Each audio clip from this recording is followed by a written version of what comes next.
I went viral on cursed social media apps. When you go to the App Store and go to the social media category, you'll find all the apps we use daily. Instagram, TikTok, YouTube, Snapchat if you're weird. But what happens if you scroll all the way down? In Bigo Live, these weird, obscure... You remember when, like, Lemon 8 and Red Note were popping because of the TikTok ban? You know what's nuts is people... I'm not... Like, Red Note's, like, a popular app in China and, like, other countries, so that I'm not talking about that. But, like, bro, there are dead-ass people that post on, like, Bigo Live.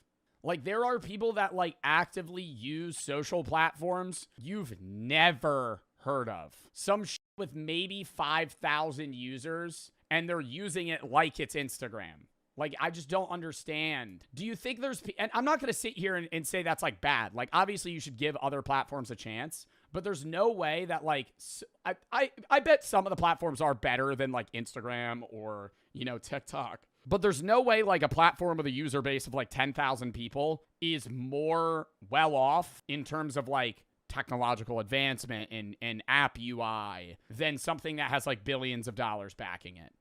I like to call this the social media farland. Here lie the social media apps nobody has ever discovered. Some of the... Giggles.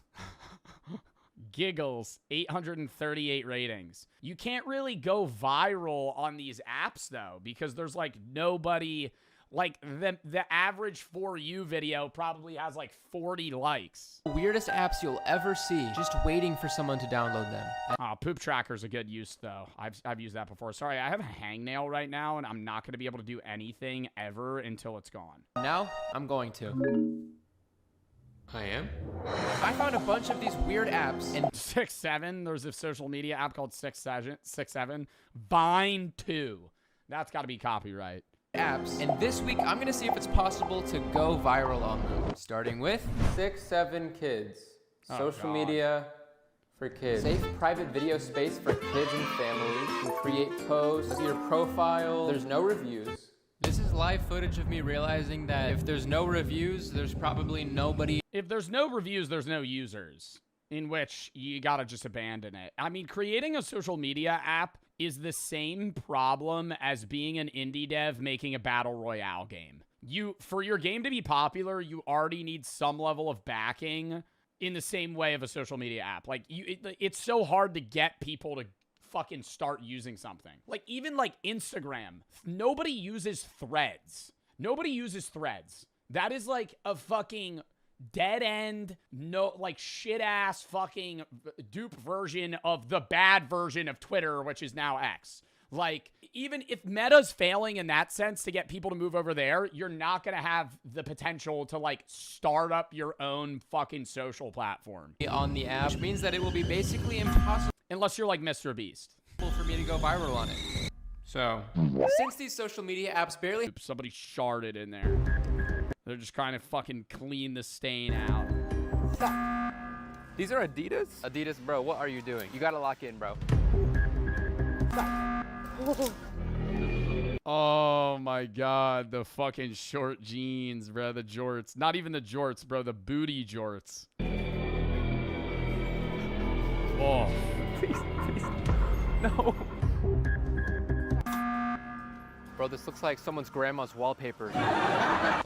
Let's see if we can make some outfits. Yeah, it looks like a wallpaper at a house that would have asbestos in it. No, that looks like a shower curtain at like a grandparent's house that when you were a kid, before you had like a phone, you would kind of just stare at it looking for patterns like you're reading clouds. That might be the most unrelatable thing ever. But when I was a kid and I would take a dump before I had a phone or anything, I would just stare at the shower curtain and like look for like, oh, that looks like a rabbit.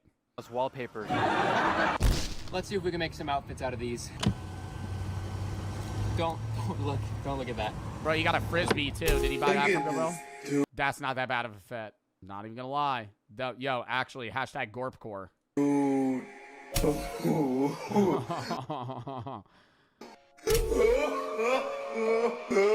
That's the best outfit. Like, if I saw somebody wearing that in public, I'd be like, okay, that's not a good outfit, but like, I'm not judging.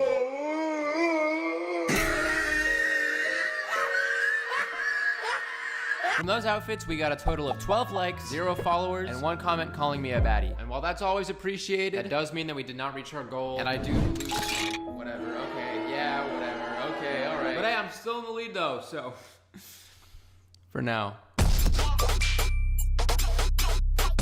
Second Life for when you hate your first one.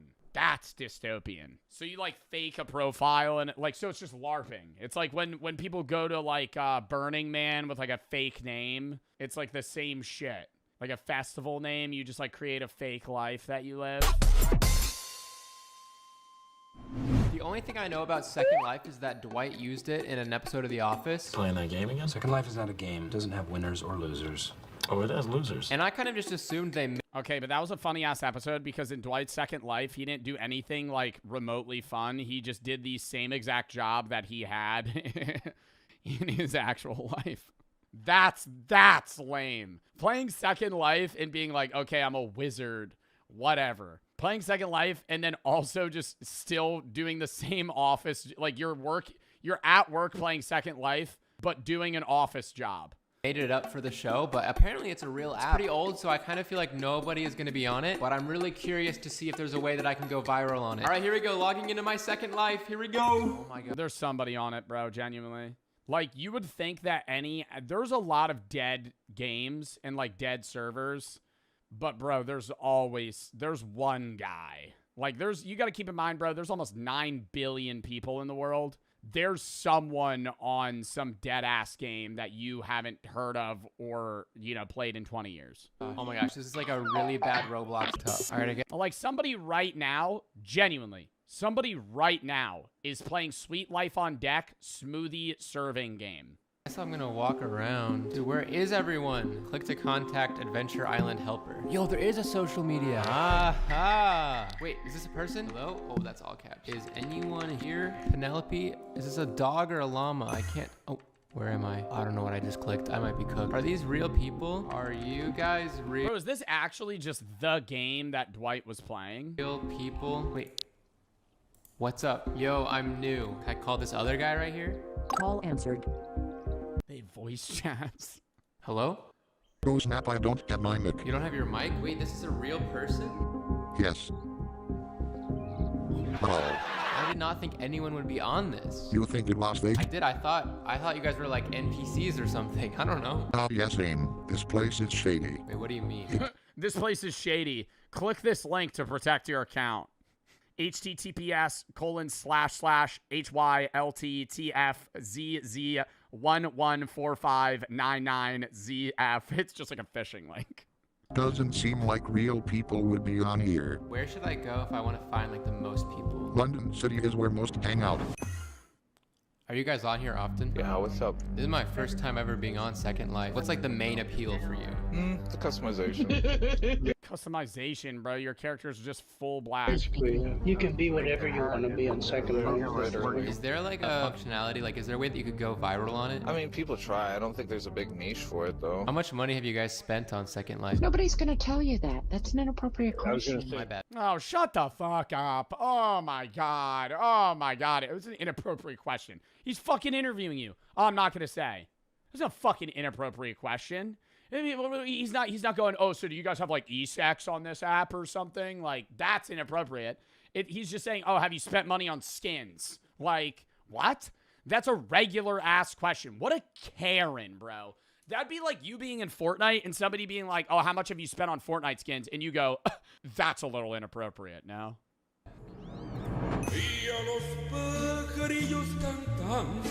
Nah, actually, bro, rage baiting people on Second Life has to be probably a top 5 activity. Holy shit, this seems so fun. What is going on?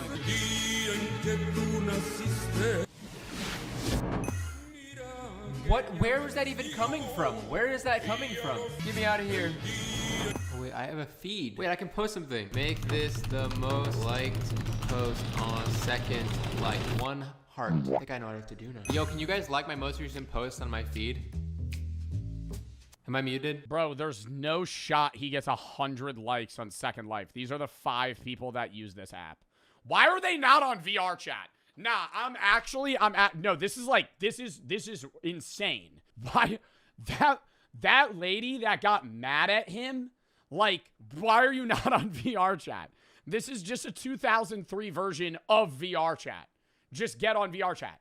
What are we doing? There's more people. You're interacting with like 4 people total. No, you No, sound like you're you're in not. an auditorium, my dude. You sound like you're in the toilet. Really? Put your head under the toilet. So can you guys like my most recent post on my feed? On what feed? On your profile? Yeah, it would mean a lot to me. Let me see that. I feel like you're trolling. I'm not trolling. You got one like. Oh, I gotta love it. I like it, but I don't love it. You know what I mean? That's not really a thing, man. Nobody looks at that. I'm done. I'm done.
all along the coastline Are those the ones that crawl up your penis when you pee in the water?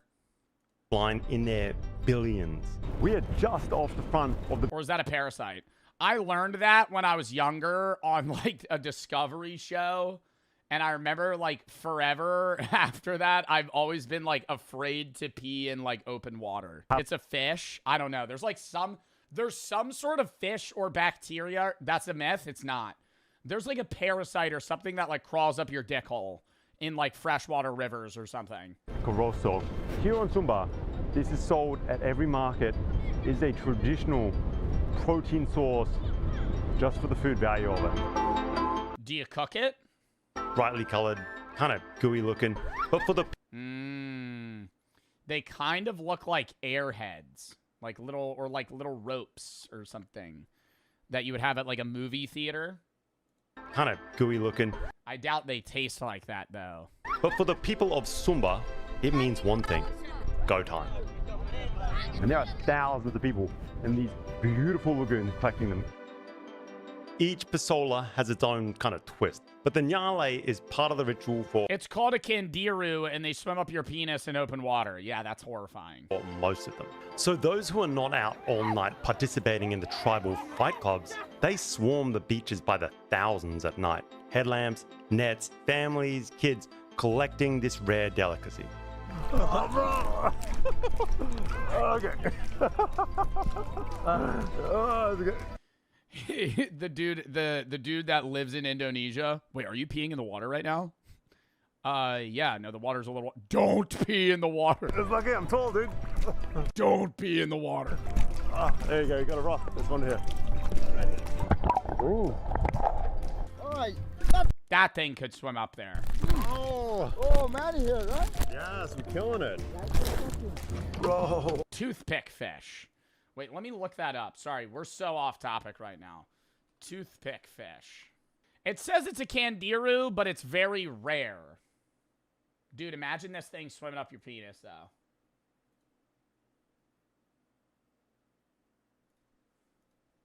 Wow. That's crazy. Yeah, that is Che worms. So many. Yeah! Oh my god, he's gonna eat it right now? I thought you were gonna cook it or something. Oh, yeah. Oh my god, dude, you should have just ripped it. Yeah, you can... it's good, bro. It's like... Oh, salty. Kind of explodes, creamy. Salty, right? Yeah, man. That's wild. All right. I think I could get down that, no problem, comparable to like balut or there's certain, it might be in Indonesia. There's certain areas in like East Asian countries where they eat like live fish. Could not do that. I think Andrew Fraser did that. It's squids. No, there's squids and then live fish. Andrew Fraser live fish. He did it with that one dude that wears a bandana. Yeah. We went fishing. It took forever, but we caught a good amount. Wait.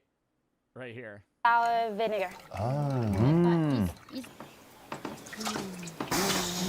Oh my god, I would never do that. I would not catch one. Bro, what is going on? So he grabbed the fish, he put it in the salad, he pinches it together with the salad. Dude, what is going on? No, I would not eat that.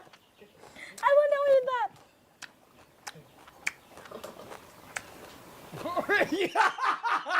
Yo, their faces, because it's like, you're next, buddy. Like, you're the guy.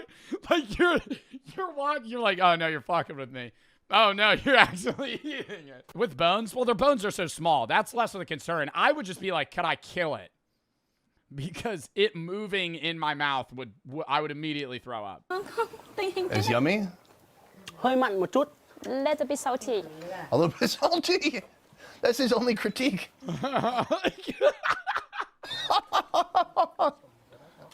Andrew, please, I don't want to be rude. Yo, I'd be like, I think I need to go to the bathroom. Just fucking run out of there, dude. Here's the salad. Find your fish. There's some big ones in there. Wow, I don't see a world where you could eat that one while it's alive. I'm getting this little fucker. Oh, wait, no, one's dead. I'm grabbing the dead one. I'm grabbing the dead one right there. Bro. Yeah? Are we legit gonna do this? Yeah. Let's go. It's Mike alive. Oof. You don't have to do it. Dude, you just give it one firm bite to kill it. Wow. Is it swimming in your mouth? Just try to enjoy it. You hear it. You hear it. A little bit. Andrew, don't be rude. Can you give us a mid-bite review? Sorry. I would just want it to be really spicy so I wouldn't taste it. Those bones, bro. The fins. You gotta munch this. Are the bones? Oh, dude, eating the fins. I mean. Okay, yeah, we're getting so off topic. All right, back to the deadliest ritual. In the morning, once the worms finally disappear, the Ratu chieftains chant their final prayers and the Pasola battles officially begin.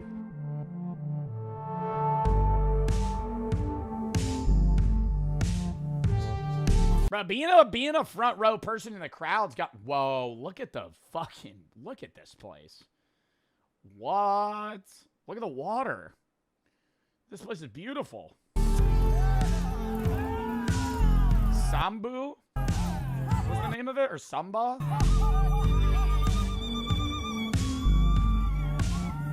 There's people coming in from all over Sumba. There's trucks coming in. We saw horses rolling in last night, like having to travel halfway across the island just to get here on time. Teams from competing regions.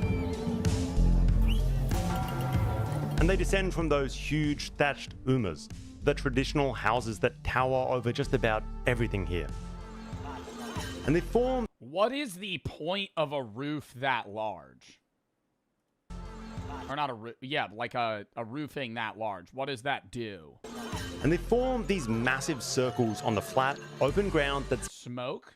Being used for Pasola for centuries. It is a gorgeous village right on the ocean here. Still really traditional, filled with these traditional graves. Some of them holding the bodies of men that have died in the exact same battles that everybody is about to watch. They bury outside the village. Ah, wow. Yeah. Because they don't want like the bad luck to come into the village. Yeah, yeah. So they must do it outside. Yeah. Now they're grandstands. People sit on them, kids climb on them, and nobody thinks Wow, the graves? So there's people buried under these. twice. Guys, there are some ridiculous young kids out here today in this Pasola. Like, it is crazy. This kid in front of me, he looks maybe... That kid's battling? Maybe 10, 12. Normally, the Rato will go with the horse, get into the center of the arena and do some ritual praying. And then there were like circling thing with the... All right, bro. I'm going to say right now, throwing these sticks versus whatever this guy's holding is very unfair. That, dude, that is this like, is this one that's in play? This is an actual fucking spear. And it, yeah, it looks like a steel rod. That looks, you know, somebody chucking that at your head. And then after that, the Pasola can start.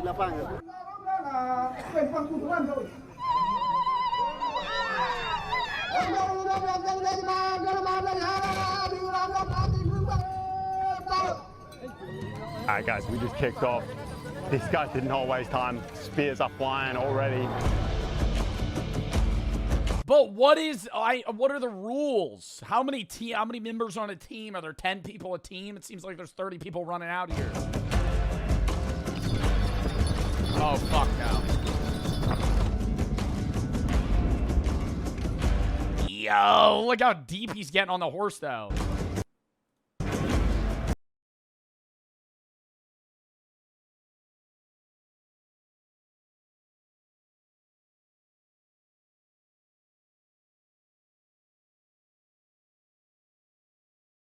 You get hit in the eye, you're actually blind. If you get hit in the eye, you're going to the hospital. Boy.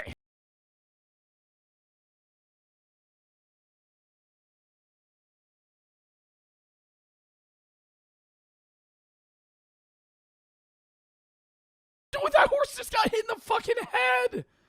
Oh my god. Yo, you know how trained these horses have to be to not fucking start bucking?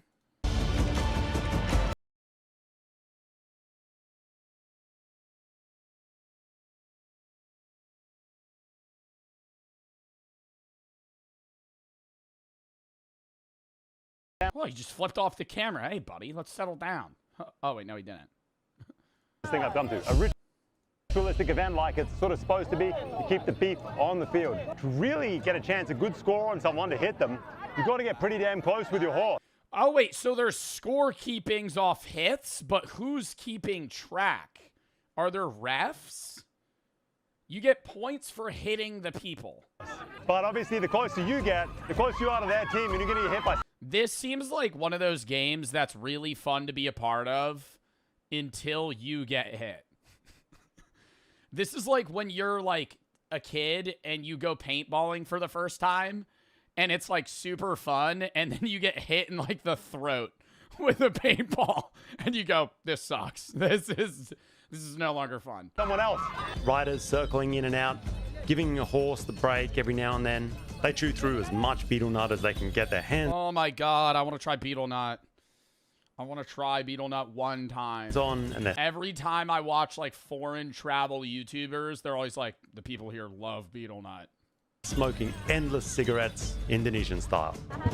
Guys, those guys are eating some kind of like hardened tobacco or beetle nut. I've never seen anything like it. It's sort of like rolled up in this rope and compressed, whatever it is.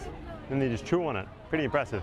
So these are the kind of like... Yeah, this is where I'd get neck sick in the fucking Indonesia Sumba region. Some local hands me a black disc and just goes, chew it. Okay. I'm just vomiting in the corner. Oh my God, that's a full armored car. I have this in GTA. SWAT vehicles you'll see at all these events here. I mean, if you think a bunch of guys rocking around with machetes, throwing spears at each other, doesn't occasionally boil over into some pretty wild tribal violence, well, you don't know Indonesia. Night Shark, is that the name of the car? And so, you know, you gotta be prepared.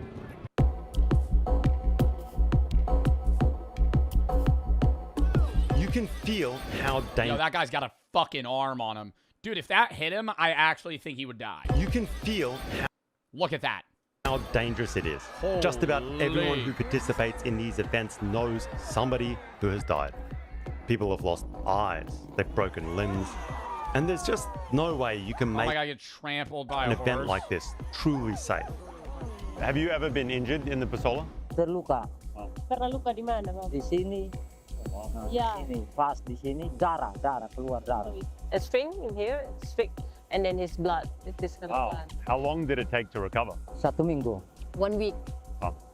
I understand he used to compete in Pasolas. Which one? Di Pasola Lamboya di Hobakala. In Lamboya Pasola in Hobakala. Is that what happened to his eye? Mata tu di sana. Iya di sana. He lost his eye in this. Can he tell me what happened? Terjadinya begitu, dia lempar kayu. They throw the spears and he just like, you know, just moving there. Yeah.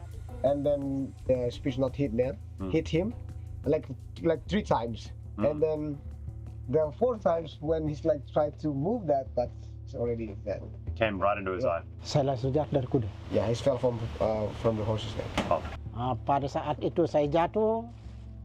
So he tried to take out the spears, but it's quite hard. One of the participant also, you know, just step on his head and then took out the What? It was lodged into his skull, and his teammate went and ripped it out of his head. I would think that he would definitively die. If I saw somebody that was on my team get a spear stuck in their eye, and I had to rip it out because he couldn't pull it out of his head, oh my God. So the spears just like stick in his eyes. So they had to it was so deep that they needed to put their foot on his face and pull it out. He could have died. Does he feel lucky that he didn't die? Itu belum ajalnya. Yeah, isn't like he's lucky. Yeah, but that doesn't like he compete next year, like. Very lucky. Wow. This circle is now getting smaller and smaller. The fence has been completely defeated. I mean, it was just a couple of pieces of string. I think it was inevitable. We are slowly pushing them into this kind of like circle of death, the two teams closer together. More and more action, harder and harder to avoid these spears. What? So as the game goes on, the crowd closes in, so it's like a Fortnite zone. Oh my god. Dude, they're literally zone moving in, bro. They're making the circle smaller. And what starts out tame builds. Oh. That had to hurt so bad, dude. Like, even if it doesn't hit you straight on, like, you're getting hit in the head with a wooden stick. Full speed.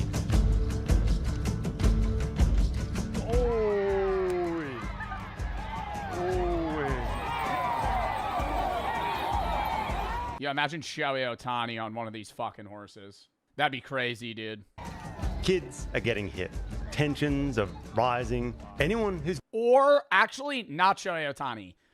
Because they kind of throw it like a javelin. Imagine they get one of those, like, world record German javelin throwers to fucking get on one of these horses.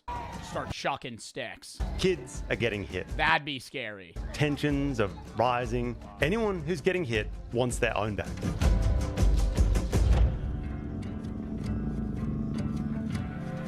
Like, what counts as a hit? Like, if it hits him sideways, that counts as a hit? You see quickly how it works. He got nailed, but he straps his head up and he goes back right in front of the other team and sort of taunts them back, like, let's try it again.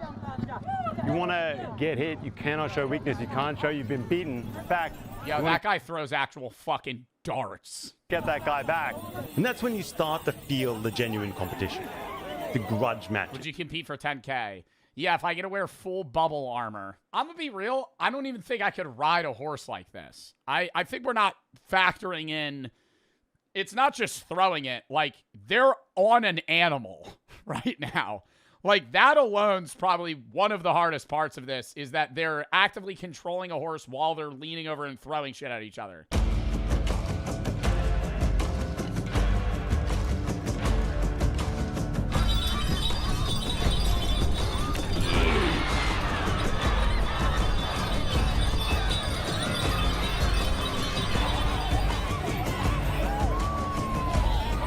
Oh my god, imagine you catch it.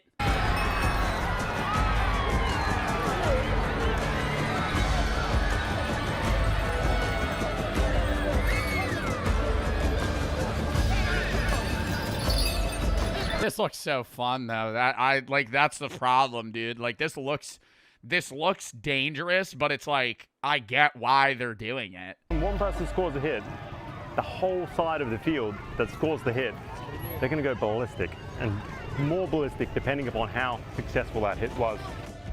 Oh, so there's no score.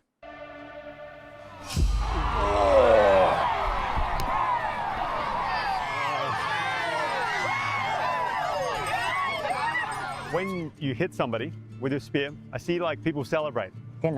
Bagaimana perasaannya Bapak? Senang. Yeah. It feels like really proud. Really proud. Yeah. You see guys come off at speed. Spears hitting at awkward angles. The horses must also die in the Pasola, right? They must break legs and stuff, because I see them like fall over. Saya belum masuk Pasola, ada yang baku tabrak kuda mati. Yeah, the sub horse also die on the Pasola. Yeah, run into each other. Oh, that's crazy, huh? Horses sliding, slipping, breaking their legs and getting carted off the field. Don't worry. Oh, see, that's fucked, because then they gotta kill the horse.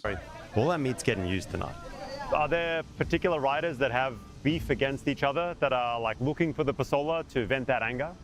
Memangnya ada yang balas dendam dan Some is for revenge, but it's not the point. That's not the purpose of the Pasola. Was he ever able to hit the guy who did it back or not yet? Yeah, that's why he told it. Yeah. Still, he's trying. Still it. Saya menyesal itu tidak ada kuda. If you really like, if they have no horses, he's like, He's bummed out. He's disappointed. He's bummed out. I swear, guys, sometimes two people seem to hit each other, and it just sort of depends whose tribe shouts the loudest, cheers the loudest. It sort of like takes the win, if you get what I mean.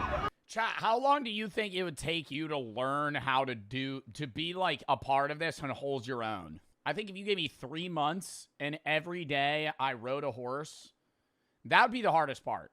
Just learning how to ride a horse efficiently to where you could cut corners and not fall off. But it would be like 8 hours a day. Every day. Oh! Oh my God! Tempers will flare, even at the more tame events, the villages that don't have massive disputes going on outside of the field. Do they worry that it's like breaking down too much?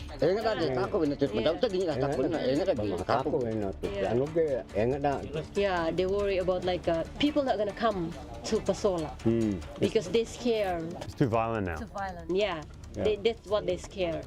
There's just frequent separations between crowd members and participants alike. People stepping in, carting off riders who are furious about one thing or another. Just as it was getting a little bit heated, the rat. Yeah, this would be... somebody earlier was like, this should be in the U.S. This would go even worse. From the other village in the U.S. Sort of headed over here. May make peace a little bit. Like, you couldn't have a crowd. Some army guys got involved. I think it's sorting out. We got some. Yeah, somebody would bring a gun. I didn't want to say it, but you said it. So yeah, no, there would be. Yeah, somebody would bring a gun and shoot someone, and that would be. You hold this event in the U.S. That's how it would end. Please walk in the middle of the field. Try and push it to the sides again.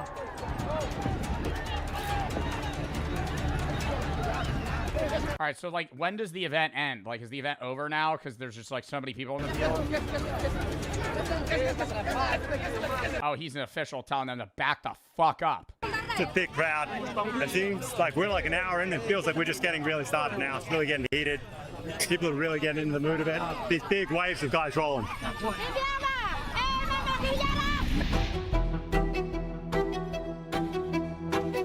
And when you understand this island, you get why they need it. Sumba is one island. 1 million people, but it has 1 million people live on that single island. People, but it has almost a dozen languages. Are they similar languages? Dozen languages. Or are they, like, if you hear one of them, can you kind of understand or not really? Not really. Not really. Wow. So there's 1 million people living on like an island the size of like New Jersey or less. And there's 12 different natively spoken languages. How do they commute? Like, how does that society function?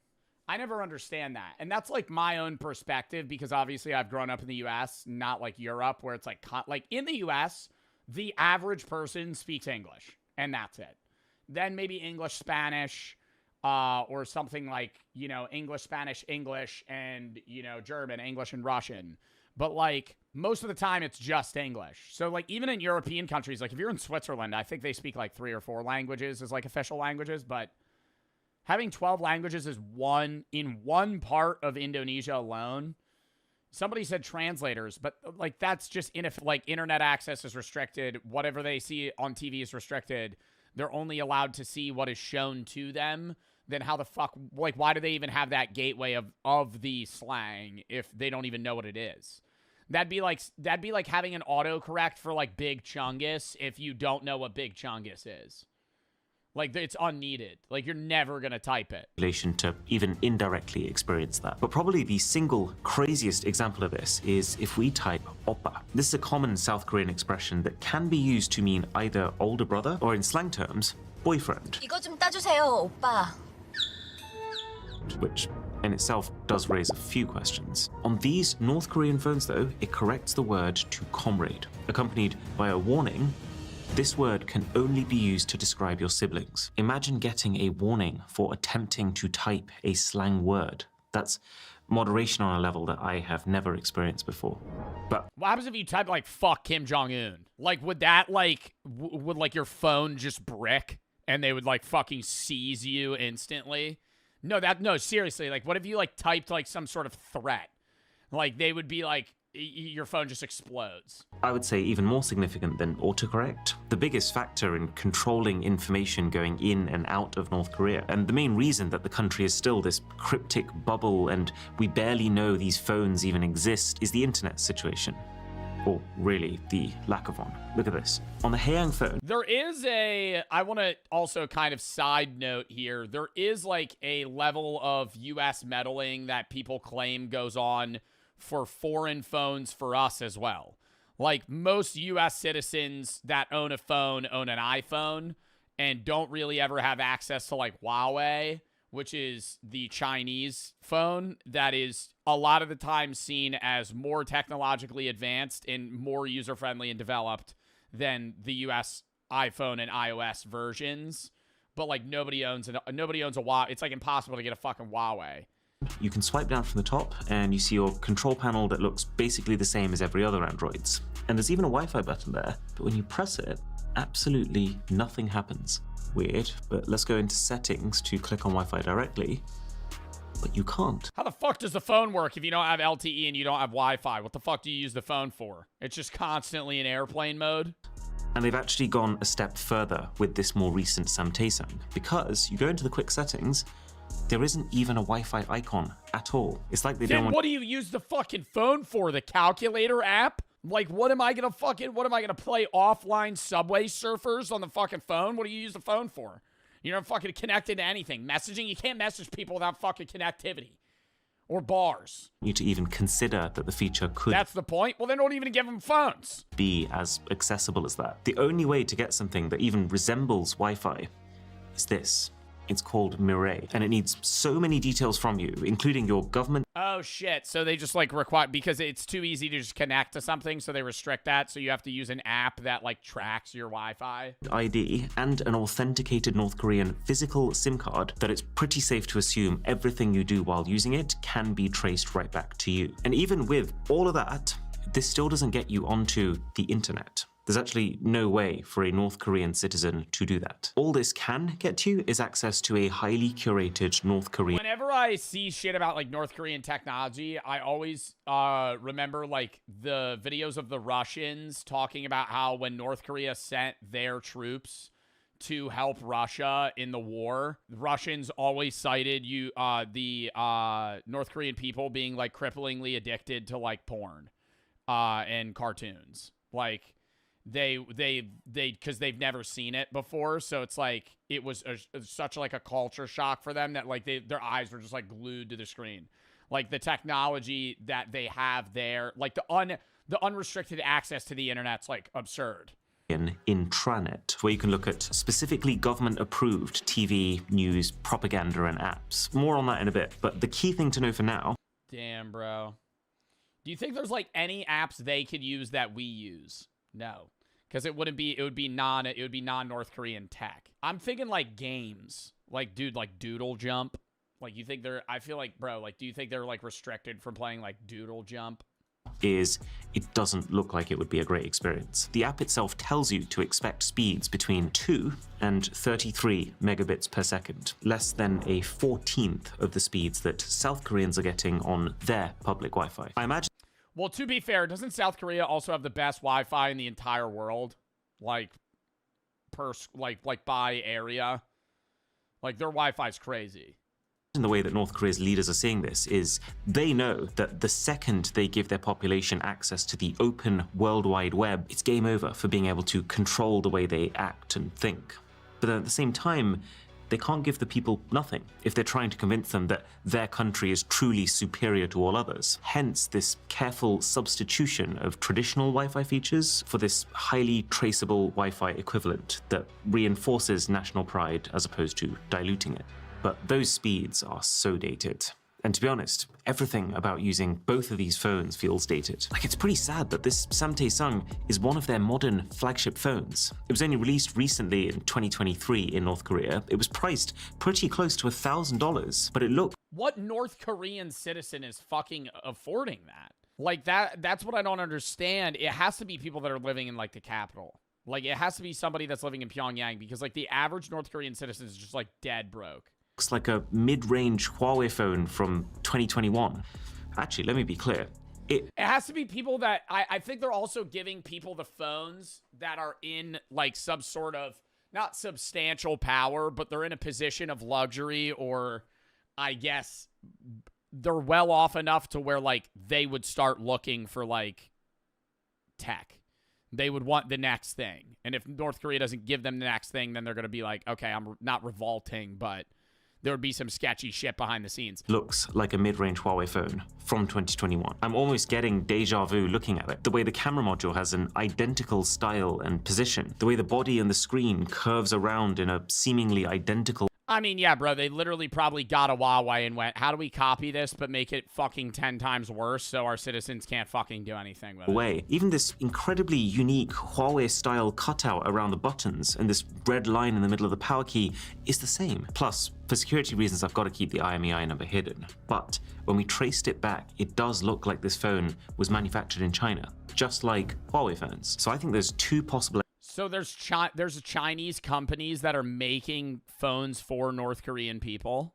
I thought they would have had that shit in-house. Explanations. Either this phone was actually secretly made by Huawei. The 7 levels of monsters. Lock it. Rewind. We're 6 seconds in. Rewind. The 7 levels of monsters explained. Level 1. Do I want to guess? Level.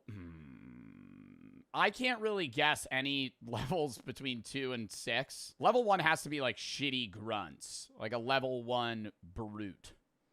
Like a zombie. Is a zombie more than level 1? Level 7's gotta be like Art the Clown. Like something that's just like an individually terrifying thing or idea. Level 1, local threat. The bottom of the food chain. We're local threat. We're putting fucking Texas Chainsaw Massacre at level 1. Oh, because you have to like be in his house for him to kill you. You could just run away and he leaves you alone. Threat. Oh my god, the smile demon. Something that like follows you around. The smile demon is like level 7. The bottom of the food chain. Not because they're bad monsters, but because you can literally leave or alternatively beat the crap out of. Most of these monsters you have to go to them. They're most likely not even hunting you. For example, those descent creatures. There's a reason you stick to tourist. I don't know. Like, yeah, you have to go to them, but there's certain creatures that are still really fucking scary. Like the Conjuring house. It's like a ghost, but if you're not in the house, it's not going to kill you. But if you are in the house, that's fucking terrifying. Like, from an outside perspective, yeah, level 1, just don't go near it. But, like, to prove that's fucking terrifying if you're inside of it. I'm not going, oh, that's a level 1 monster. I think a level 1 monster is like a zombie. A werewolf. Explored caverns, and as we see from the movies, all it takes is for a woman with a disloyal boyfriend to absolutely go ham on these creatures and to come out somewhat alive. Other monsters like Leatherface, yes, humans can certainly be monsters, the Pale Man, Frankenstein's monster, the Creeper, and Gremlins fall into this category.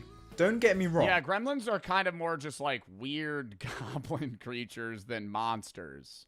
They might not even be level 1. They're like mischievous. I'm not saying they won't. Like a leprechaun would be in level 1. Won't rock your shit. They absolutely will. But their threat is limited to a few miles. Oh, but the Creeper can fly. Firstly, that lazy, unemployed sloth only wakes up every 23 years for 23 days so we can spawn camp his sleeping bag. And even then, he's basically a road hazard. Bat soup is more globally dangerous than him. The Creeper has to eat similar parts of humans to regenerate its own counterpart. Therefore, we can lure it using a trap. Yeah, I think like any of those monsters, dude, even like the Jersey Devil, Bigfoot, are those monsters? I mean, they're more like they're like mysterious creatures, but even those are like level 1, bro. Mothman, yeah, shoot him with a fucking gun. Never understand.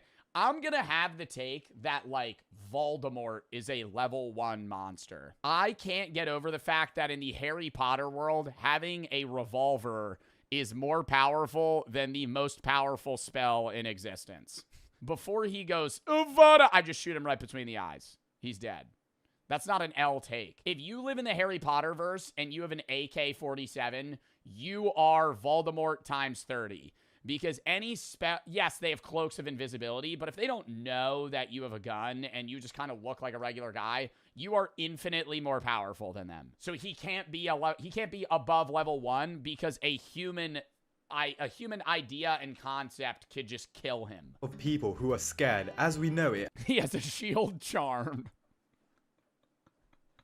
He has a shield charm. You think his shield charm's stopping a fucking rocket launcher? What if I fucking stuff a grenade in his cloak? Is his shield charm stopping that? Yes. bro. Tracking there's just no world where he survives that. He could teleport. Cortisol from its third nostril. Once we trap it, we can rip its wings off and it wouldn't have the ability to regenerate wings unless it eats— Wow, Lucifer's a show that I loved and then just stopped watching. Wouldn't have the ability to regenerate wings unless it eats Ronnie Coleman's— That's like half the shows that I watch, though. I get to season 3 and I go, what's this new show? Let me start that. Lats. From there, cut it up and make sure it can never regenerate again. And don't even get me started on Leatherface. He's bound to his— Leatherface is the lamest fucking villain ever, dude. I can't get over that shit. It's just like a stupid depiction of Ed Gein, and it's just like a big, semi-chubby guy with a chainsaw that's covering his face in human skin. He has no visual capabilities, and he's slow. Just run away. That is, like, he is the easiest guy to defeat. Farm, and last I checked, he's not surviving 6 guided missiles from an M142 high mobility artillery rocket system. And Frankenstein's— Okay, yeah, I mean, that's not the take I was going for. Yeah, high-tech military capabilities are probably taking him down. Monster, here's the plan. We hogtie Victor Frankenstein like his Red Dead and deliver him on a silver platter. He's happy, we're happy, job done. The monsters on this level are usually locationally dependent or can be exploited quite easily.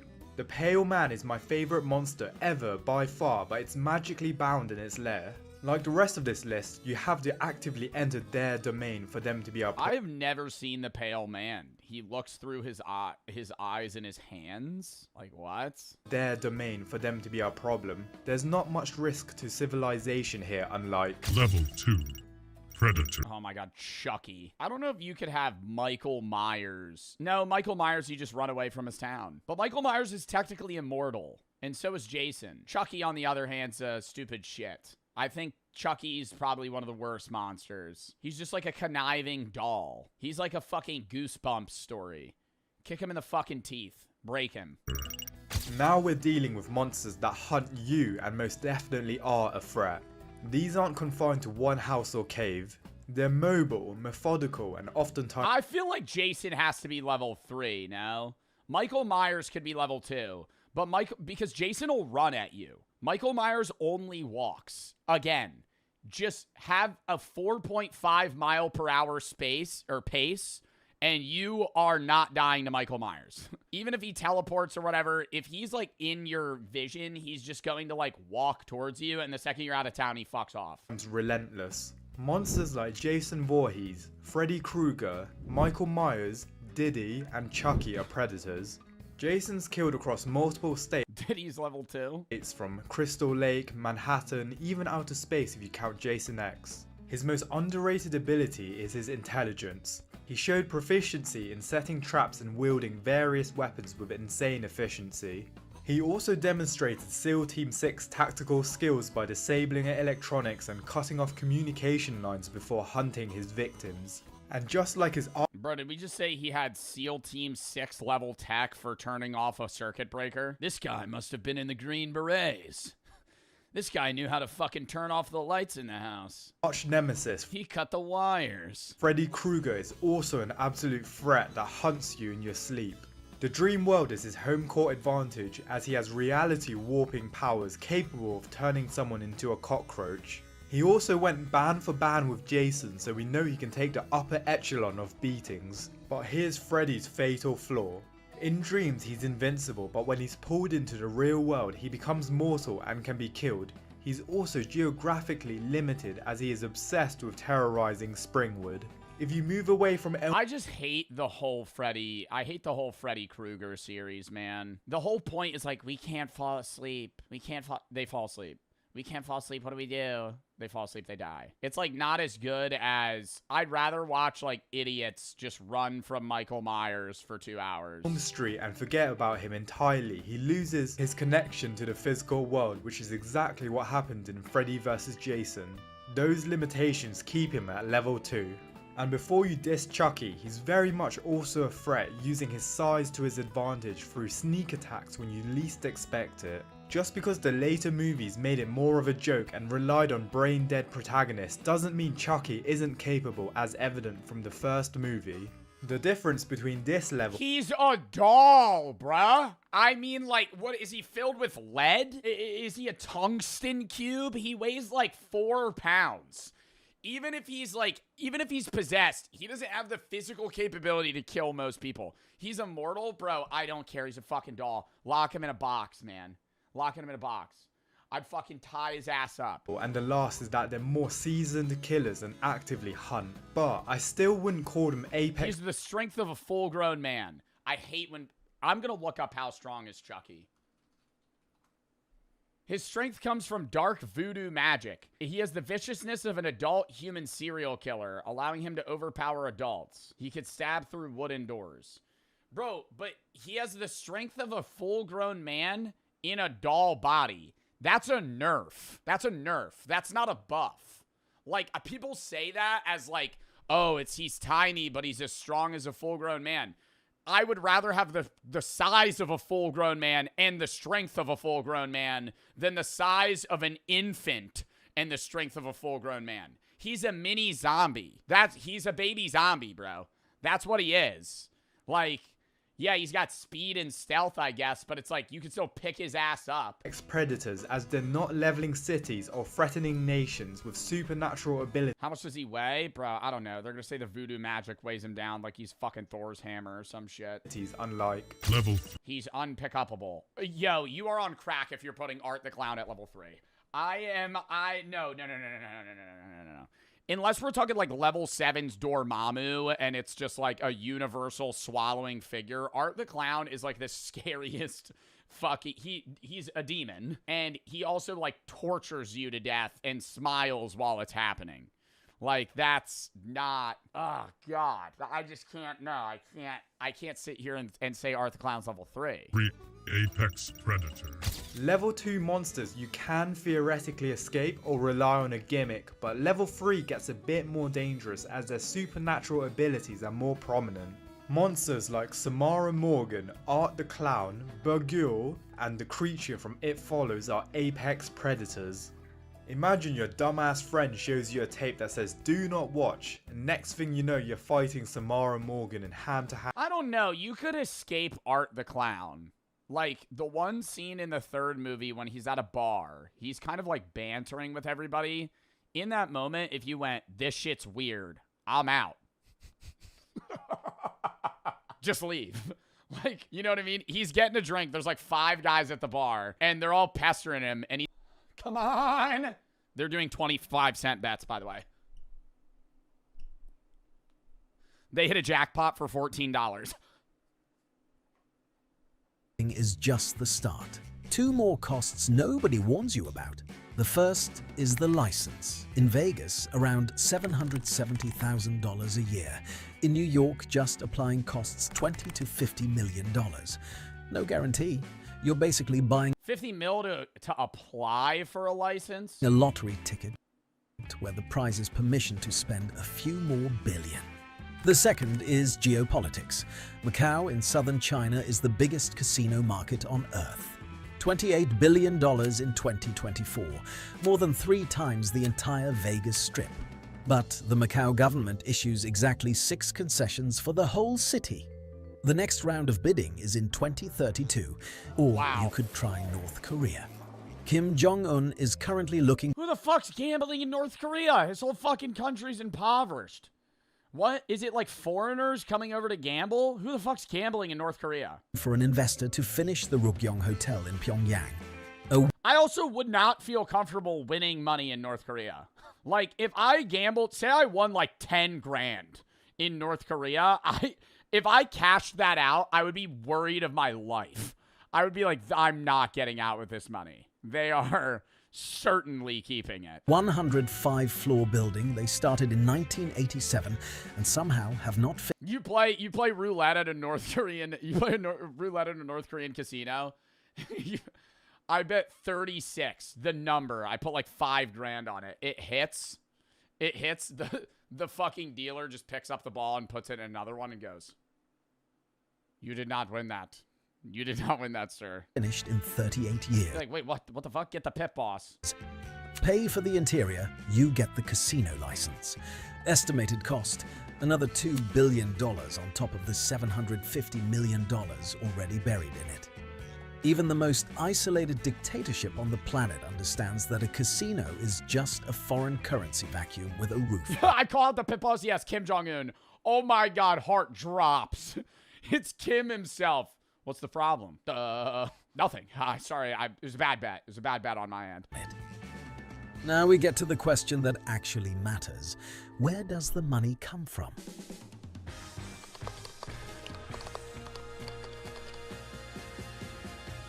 Yeah, how do they get the money to start a casino? Like a new casino? Just investors, like private equity, like pool funds? Every game in a casino is mathematically rigged. Not in a cheating sense. The cards are real. Not Baccarat. Not Baccarat, technically. If you play player every time, it's a 50-50 win rate. And you know, I mean, on Banker, though, it's like 49.5 or some shit. Like, you get less pay. So you just gotta bet player. The wheel That's is how they get the edge. honest. The dice are clean. It's the rules that are rigged. The structure of every game guarantees that the casino wins more than the player over time. Holy ATM that lets you withdraw 10,000 in cash? Wins more than the player. Holy fuck, why is she hovering? She's hovering 110K right now. Do we not know what we're trying to pull out? Are we just fucking vibe guessing? Casino wins more than the player over time. She just dragged her finger $100 to 10,000. Always. The industry has a name for this. The house edge. Easiest way to picture it. Imagine you and I bet on a coin flip. Heads, you win $1. Tails, I win $1. That's a fair bet. Zero edge. That's Baccarat. That's Baccarat, but heads, you win $1, but you could also bet tails. If you win on tails, you win 95 cents. So you just always bet heads. And then at some point, you'll lose. Or you switch, and then you win, and you only win a little bit. Every other game, it's like heads, you bet $1. Heads, you win $1. Tails, you lose $1. But the odds that tails hits is higher. Now I change one rule. Heads still pays you $1, but tails I take $1 and a nickel. Same coin, same flip, but now every That's like blackjack. time we play on average, I keep 5 cents. Boring on one bet.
Huawei themselves and supplied to North Korea for them to add their software layer, or Samsung just decided, we like the look of that one, let's copy it. Because you're about to see I would assume that's probably what it is. this yourselves, but so much of the content on these phones is copied content already. Why not the phone design too? But also that, unlike the Huawei that this looks so similar to, this phone does have a thicker bezel and a notch, this extremely tasteless font on show throughout the whole user interface, and then the only form— Yeah, can I say that? It's like a sad phone. Like, I wouldn't be able to guess what country it's from if you just handed me the phone, but I'd be like, this is a bad, like, this is a shitty phone. It's a sad phone. Like, the font's shitty, bro. The font's shitty. The fucking look is, like, sleek, but, bro, it looks like a fucking lithium battery.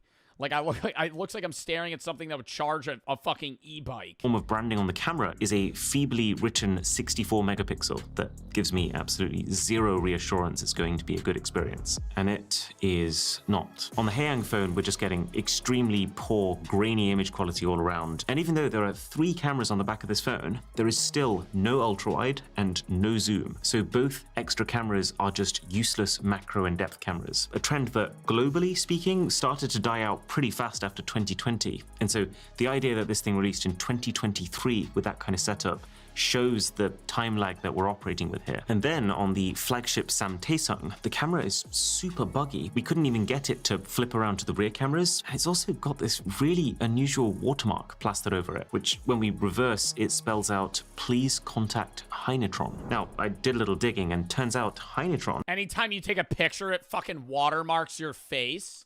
is a small, private, China-based company who makes a lot of smartphone parts. So it kind of looks here like they've supplied some of the bits for this phone, but then North Korean Samsung has just like not paid their license fee or something. Regardless though of whether this phone is a secret Huawei collab or just a blatant ripoff, it doesn't change the fact that it is terrible value when you consider the global market. But that makes a lot of sense. With North Korea, we are talking about a very unusual market that has almost no competitive pressure. There's almost no incentive to give people cutting edge tech. And if anything, the more dated the tech, the simpler it is, and therefore the easier it is going to be to control. That would also explain why the Haeyang is still running Android 10 with seemingly no ability to update beyond that, and why Samsung is stuck on Android 11, making it 5 years worth of updates behind current Android. I don't understand that about fucking update shit. Like, what is so bad? Is it like vulnerabilities? Like, what's so bad about not updating something that works currently? That eventually there's vulnerabilities that haven't been patched? Yeah, it's like security shit, but also probably like lag and glitches. So they're using like 5-year-old fucking software on a brand new phone. Show you what I mean by all this copied stuff. So there is an— It'd be like running your computer today on like Windows 8. app literally here with a Microsoft Word logo. You open it up and it gives you the option for Excel, PowerPoint, and Word. But I can assure you what you are getting here are not Microsoft apps, not even close in functionality. I would actually go as far as to say that at least 50% of the icons that you see on these phones are stripped directly. I feel like they're unusable, dude. Video editor. There's people making fucking CapCut edits in fucking North Korea.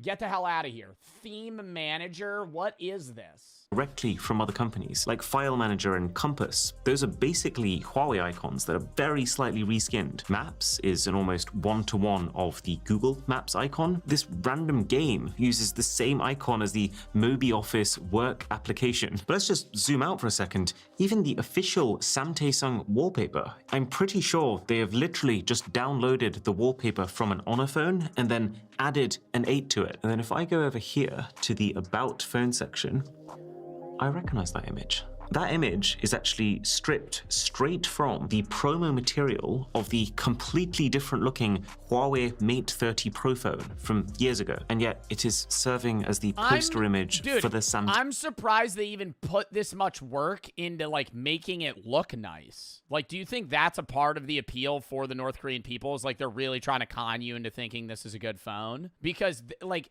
is the average North Korean person that gets this phone like staring at this image and being like, wow, I really have the next big tech. Samsung 8, which makes me side with the theory that this is a copy of Huawei as opposed to made by Huawei. Because if it was made by Huawei, surely the company would use an image that at least matched the design of the phone. There's a whole library of informational videos that you can buy as part of North Korea's intranet, like this one, all about the football club Arsenal. And on the face of it, you're like, oh, this is really premium, how professionally produced. But look a little closer, and you can see this is actually ripped straight from an Amazon Prime series. It's just instead of Stay in the Game, it's titled Sweat for the Win. And it's got the logo of a North Korean company plastered across the entire length of it. But there is literally no way. Wait, and the North Korean people have to fucking pay for like a shitty cut, like rip of 480p Arsenal's Netflix, or not Netflix, Amazon Prime documentary. Like they're paying for like a 480p rip of like a shitty, like not a shitty documentary, but like a shitty version of a documentary. That this North Korean company could have bought the license to sell this content. Why doesn't somebody do something about this? Yeah, Zach, why doesn't Amazon fucking sue North Korea for fucking copyright infringement? There are literally sanctions on US companies like Amazon for collaborating with them. There's games too, tons of them, but I just want to show you this football game for a second. It opens with bizarrely the same logo that we just saw on the Amazon Prime show, so it seems like this is some sort of large-scale media redistribution brand who's taking international content and making it North Korea compliant. Then we see the boot up screen with the game's title being International Soccer League 2.0, which is just so Is this just FIFA Mobile? Is this just a rip of FIFA Mobile? 3 megabits per second, less than a 14th of the speeds that South Koreans are getting on their public Wi-Fi. I imagine. Well, to be fair, doesn't South Korea also have the best Wi-Fi in the entire world? Like, by area? Like, their Wi-Fi's crazy. The way that North Korea's leaders are seeing this is they know that the second they give their population access to the open World Wide Web, it's game over for being able to control the way they act and think. But then at the same time, they can't give the people nothing if they're trying to convince them that their country is truly superior to all others. Hence this careful substitution of traditional Wi-Fi features for this highly traceable Wi-Fi equivalent that reinforces national pride as opposed to diluting it. But those speeds are so dated.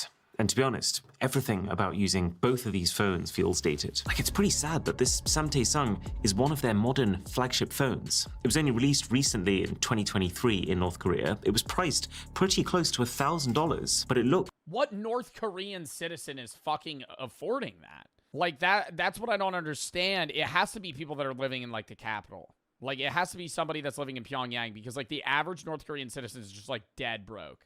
Looks like a mid-range Huawei phone from 2021. Actually, let me be clear. It has to be people that I think they're also giving people the phones that are in like some sort of not substantial power, but they're in a position of luxury, or I guess they're well off enough to where like they would start looking for like tech.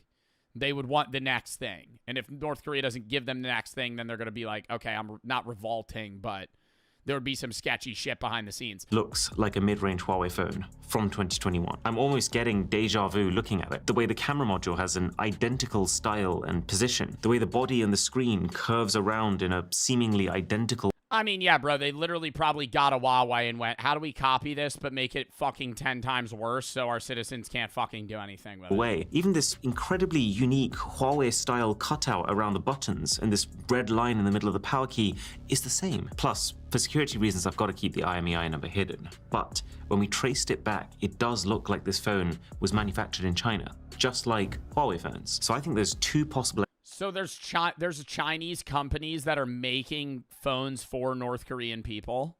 I thought they would have had that shit in-house. Explanations. Either this phone was actually secretly made by Huawei themselves and supplied to North Korea for them to add their software layer, or Samsung just decided, we like the look of that one, let's copy it. Because you're about to see... I would assume that's probably what it is. This yourselves, but so much of the content on these phones is copied content already. Why not the phone design too? But also that, unlike the Huawei that this looks so similar to, this phone does have a thicker bezel and a notch, this extremely tasteless font on show throughout the whole user interface, and then the only form... Yeah, can I say that? It's like a sad phone. Like, I wouldn't be able to guess what country it's from if you just handed me the phone, but I'd be like, this is a bad, like this is a shitty phone. It's a sad phone. Like the font's shitty, bro. The font's shitty. The fucking look is like sleek, but bro, it looks like a fucking lithium battery. Like it looks like I'm staring at something that would charge a fucking e-bike. Form of branding on the camera is a feebly written 64 megapixel that gives me absolutely zero reassurance it's going to be a good experience. And it is not. On the Haeyang phone, we're just getting extremely poor, grainy image quality all around. And even though there are 3 cameras on the back of this phone, there is still no ultra-wide and no zoom. So both extra cameras are just useless macro and depth cameras. A trend that, globally speaking, started to die out pretty fast after 2020. And so the idea that this thing released in 2023 with that kind of setup shows the time lag that we're operating with here. And then on the flagship Samtaesung, the camera is super buggy. We couldn't even get it to flip around to the rear cameras. And it's also got this really unusual watermark plastered over it, which when we reverse, it spells out, please contact Heinetron. Now, I did a little digging and turns out Heinetron Anytime you take a picture, it fucking watermarks your face. is a small, private, China-based company who makes a lot of smartphone parts. So it kind of looks here like they've supplied some of the bits for this phone, but then North Korean Samtaesung has just like not paid their license fee or something. Regardless though of whether this phone is a secret Huawei collab or just a blatant ripoff, it doesn't change the fact that it is terrible value when you consider the global market. But that makes a lot of sense. With North Korea, we are talking about a very unusual market that has almost no competitive pressure. There's almost no incentive to give people cutting edge tech. And if anything, the more dated the tech, the simpler it is, and therefore the easier it is going to be to control. That would also explain why the Haeyang is still running Android 10 with seemingly no ability to update beyond that, and why Samtaesung is stuck on Android 11, making it 5 years worth of updates behind current Android. I don't understand that about fucking update shit. Like, what is so bad? Is it like vulnerabilities? Like, what's so bad about not updating something that works currently? That eventually there's vulnerabilities that haven't been patched? Yeah, it's like security shit, but also probably like lag and glitches.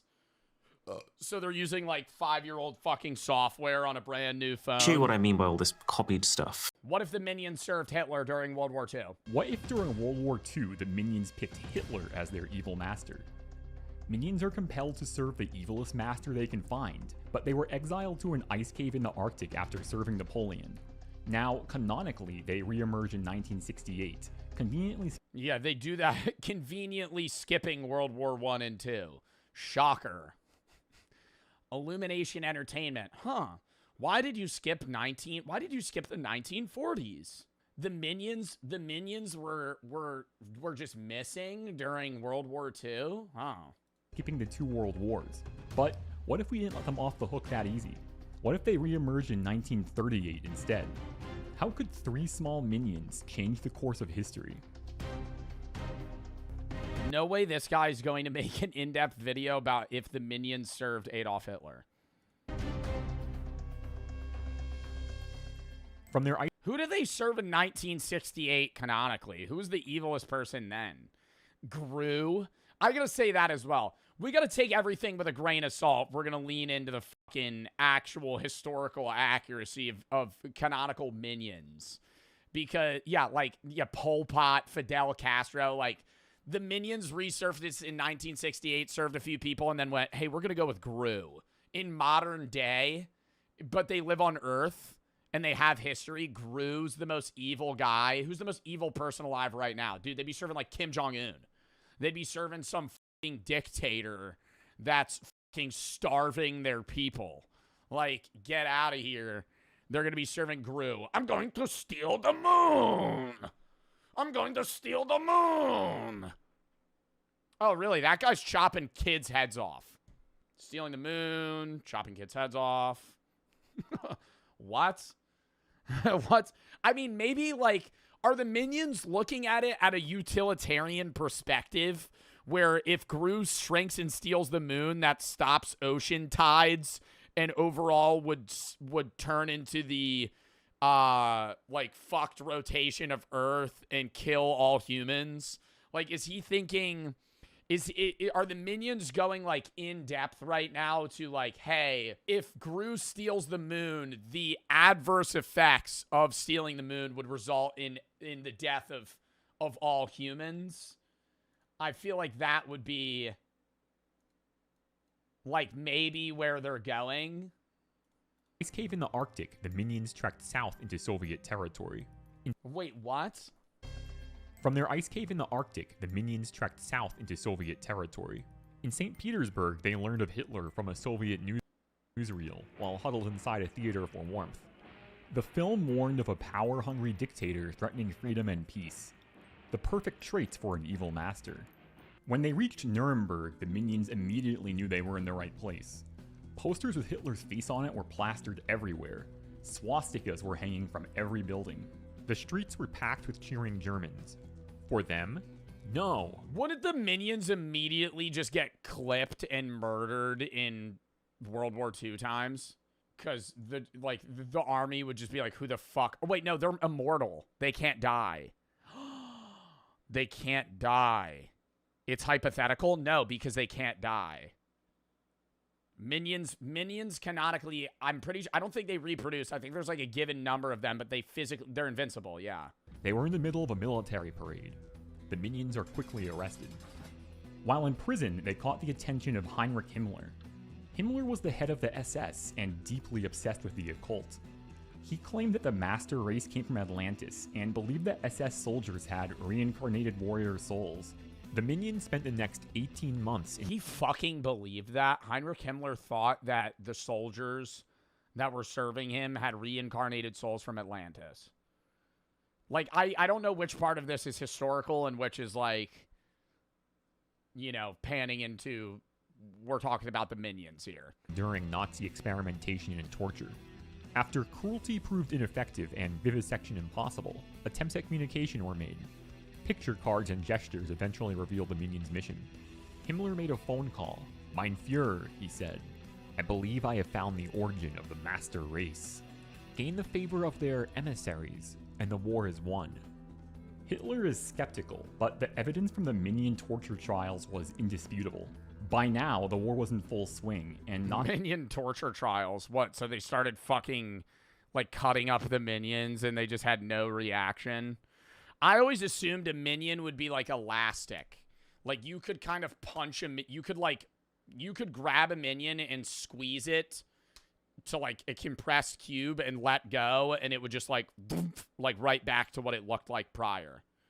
Like, they can't— you can't cut it. Like, their skin's impierceable. You could shoot them. Nothing would happen. They're kind of like rubber creatures. Put subtitles on. Hard of hearing. Okay, I'll put yes, I will put subtitles on for this video. Nazi forces had experienced their first major defeat at the Battle of Britain. They had to exploit any possible advantage. And so, the minions became Hitler's constant companions. While living at Hitler's residence— I mean, honestly, if we're really going into, like, the canonical abilities of minions, if you have the minions on your side, you physically can't lose. Like, you can't stop them. You couldn't stop a minion. The minions were subjected to a constant stream of Nazi wartime propaganda, which they understood as movie nights. They'd get fitted for tiny uniforms, and soon literally be marching in lockstep. They deliver speeches at rallies and feel the rush of the loyal, ecstatic crowd's adoration. I'm gonna say, though, like, aren't the minions more serving of pulling these weird fucking things out of his trash bag? In that moment, I'm going, that's fucking weird. I'm leaving. You live. But they pester him, and then he pulls out a gun and fucking shoots everybody. And combat. And that's why Art the Clown's also above level 3. Art the Clown in a losing scenario will default to just killing your ass. He has no rules he lives by. Michael Myers just is like, oh, I have to kill you with a chef's knife, and I'm gonna walk. Whereas Art the Clown in a losing scenario just goes, fuck it. Bang! And just shoots you. And no offense, you're not winning. Okay, sure, you can show the tape to someone else, but you're not exactly defeating— Level 4, Anton Chigurh. It from humanity's perspective.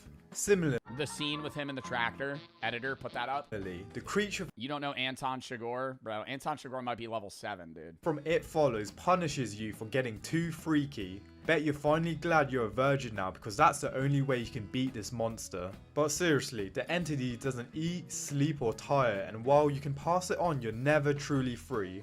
Once someone is killed by the entity, it goes back down the line in order, starting with the person who infected the most recent victim. And finally, another one of my favourite monsters in recent cinema is Art the Clown. And you're probably thinking, how can you put him in this level when he's invincible? Great question, viewer who hasn't subscribed yet. Okay. Yep. Fair point, cinema guy. Fair point, cinema guy. You have swayed my hand. I did say that. Art the Clown has no ambition. He's satisfied with his 9 to 5. He's the Goodwill Hunting of the horror universe. Despite being an immortal conjurer, he doesn't want more. Art the Clown's not trying to climb the corporate ladder here, okay? Art the Clown's trying to josh around, you know, get his wage pay and smoke some weed, you know? Art the Clown is just trying to fucking chop up some bodies here and there, and then he goes into hibernation for another 5 years. Of the devil himself, with teleportation abilities, this psycho is content with terrorizing a couple people as much as possible, rather than expanding his portfolio. He even lets you get hits in and waste time torturing individuals rather than reaching his full potential and taking a more efficient cleansing approach, if you catch my drift.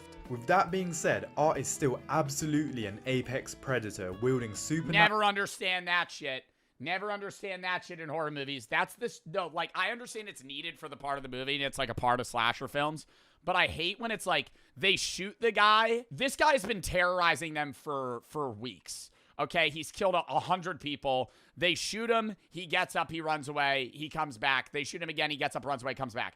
Finally, they shoot him 3 times. Doom, doom, doom. He's lying on the floor bleeding out. And they're like, we got him. And they walk up. Guess who? He stands up and fucking kills your ass again. I'm chopping his head off, right? If I get him down and he's on the floor and he looks dead, I'm hacking his body into 5,000 pieces. Like, I'm not going, okay, we're gonna chance that he's still here. Natural abilities, and in Terrifier 2, we see him control time and space, twisting reality to confuse and disorient his victims. Another key aspect of Art's powers in Terrifier 2 and 3 is his ability to heal quickly. We see him take incredible damage like being hacked and shot, but he recovers almost immediately and keeps on going. What separates level 3 from level 2 is that these monsters now operate on an even more extensive supernatural level. They require rituals, specific knowledge, or divine intervention to stop. But when you take an apex predator— What the fuck? We're only halfway through the fucking video.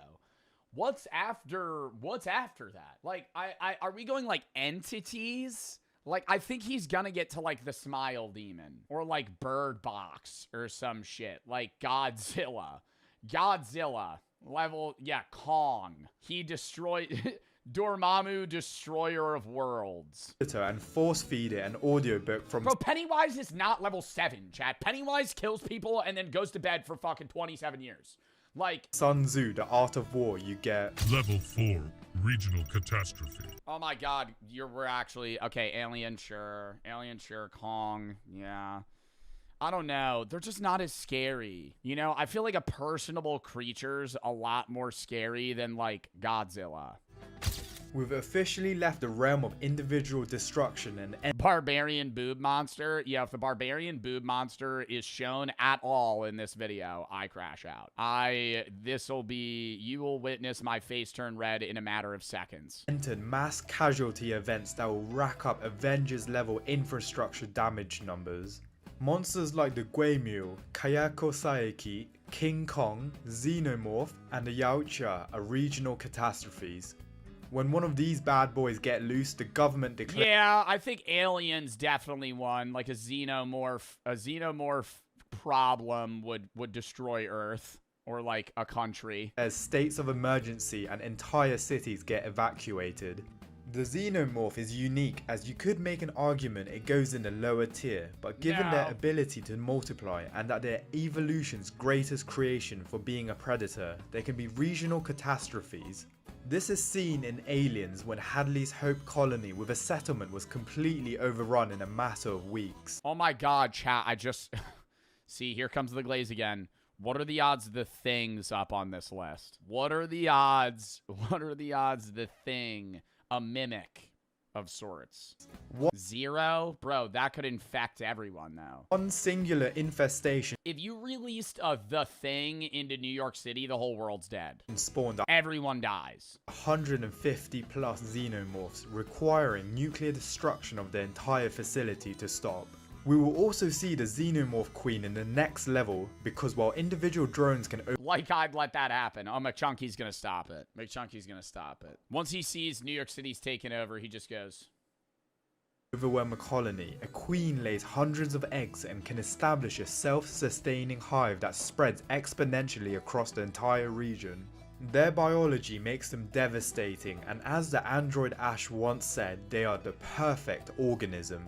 They are suited to any environment, can survive extreme temperatures, can exist in the vacuum of space, and their molecular acid blood makes them nearly impossible to kill without dying yourself. Not only are they fast and intelligent, but they don't radiate heat, making them invisible to thermal imaging. Another regional catastrophe would be the Guemul from the Host that goes on a rampage through Seoul, causing South Korea's entire emergency response system and military to be activated for one creature. And moving away from infrastructure damage is the— Yeah, I fully believe that if a monster like this ever got released, I don't think they're trying to contain it. I think they're just nuking us. Like, say you live in a city where, like, Godzilla gets released, yo, they are nuking your ass. It's a contamination thing. Like, it's like, if this gets out, it's bad. Kayako Saeki from The Grudge, which unlike Samara Morgan, curses the whole location and is parasitic through touch, which most people don't know about. Anyone who enters a compromised location becomes instantly part of the curse. Then anyone who encounters this person or merely touches them becomes unalive. The curse spreads across cities, taking the lives of thousands, and even reaches America. You can't burn the house down either, they've tried that. This curse also possesses people to commit atrocities, which spawns another curse where the atrocity was committed, separate to the curse before. Oh, that is fucking terrifying. I've never seen this film. That. And finally, to round up the regional catastrophes is King Kong, who seems almost quaint compared to modern kaiju, but his intelligence and agility makes up for his disadvantages. Yeah, but King Kong's kind of nice, though, you know? He's, like, misunderstood. He is devastating on a regional scale, as seen in the movies, but the reason he isn't a national threat is, let's be real, the missiles he was taking were standard missiles and cruise missiles, but he's not surviving a GBU-57 massive ordnance penetrator to the head. I love how he gives the specific missile. He's not like, oh, he's not surviving a nuclear bomb. He's not surviving a G-58 bomb with high caliber fucking speed rounds out of a B-52 bomber dropped from an altitude of 20,000 feet going 98.7 miles per hour. What makes level 4 different is the scale and response, as these monsters force entire regions to mobilize. The death toll climbs into the hundreds or thousands, and the economic and infrastructure damage approaches Avengers level. But if we took this and scaled the power even higher, we get Level 5 National Threat. The flip? The flip? Is this just not another xenomorph? Now we're talking creatures that can't be stopped by conventional military force, and oh, it's the Queen. Nukes become the top option despite it might not even working. Monsters like Clover, Xenomorph Queen, Rodan, and the Otachi are national threats. Don't sleep on Rodan. Yo, I would love if he just rage baited and put like Mothman at level 6. Level 6, the Jersey Devil. This badass went Yeti toe to toe with King Ghidorah and only lost because, well, it's Ghidorah. And Clover destroyed New York City in one night. It's strong, aggressive, and covered in bear-sized parasites that are deadly predators themselves. We see that conventional defense such as tanks, airstrikes, and guided missiles don't work. The hammer down protocol at the end is likely a tactical nuke on American soil.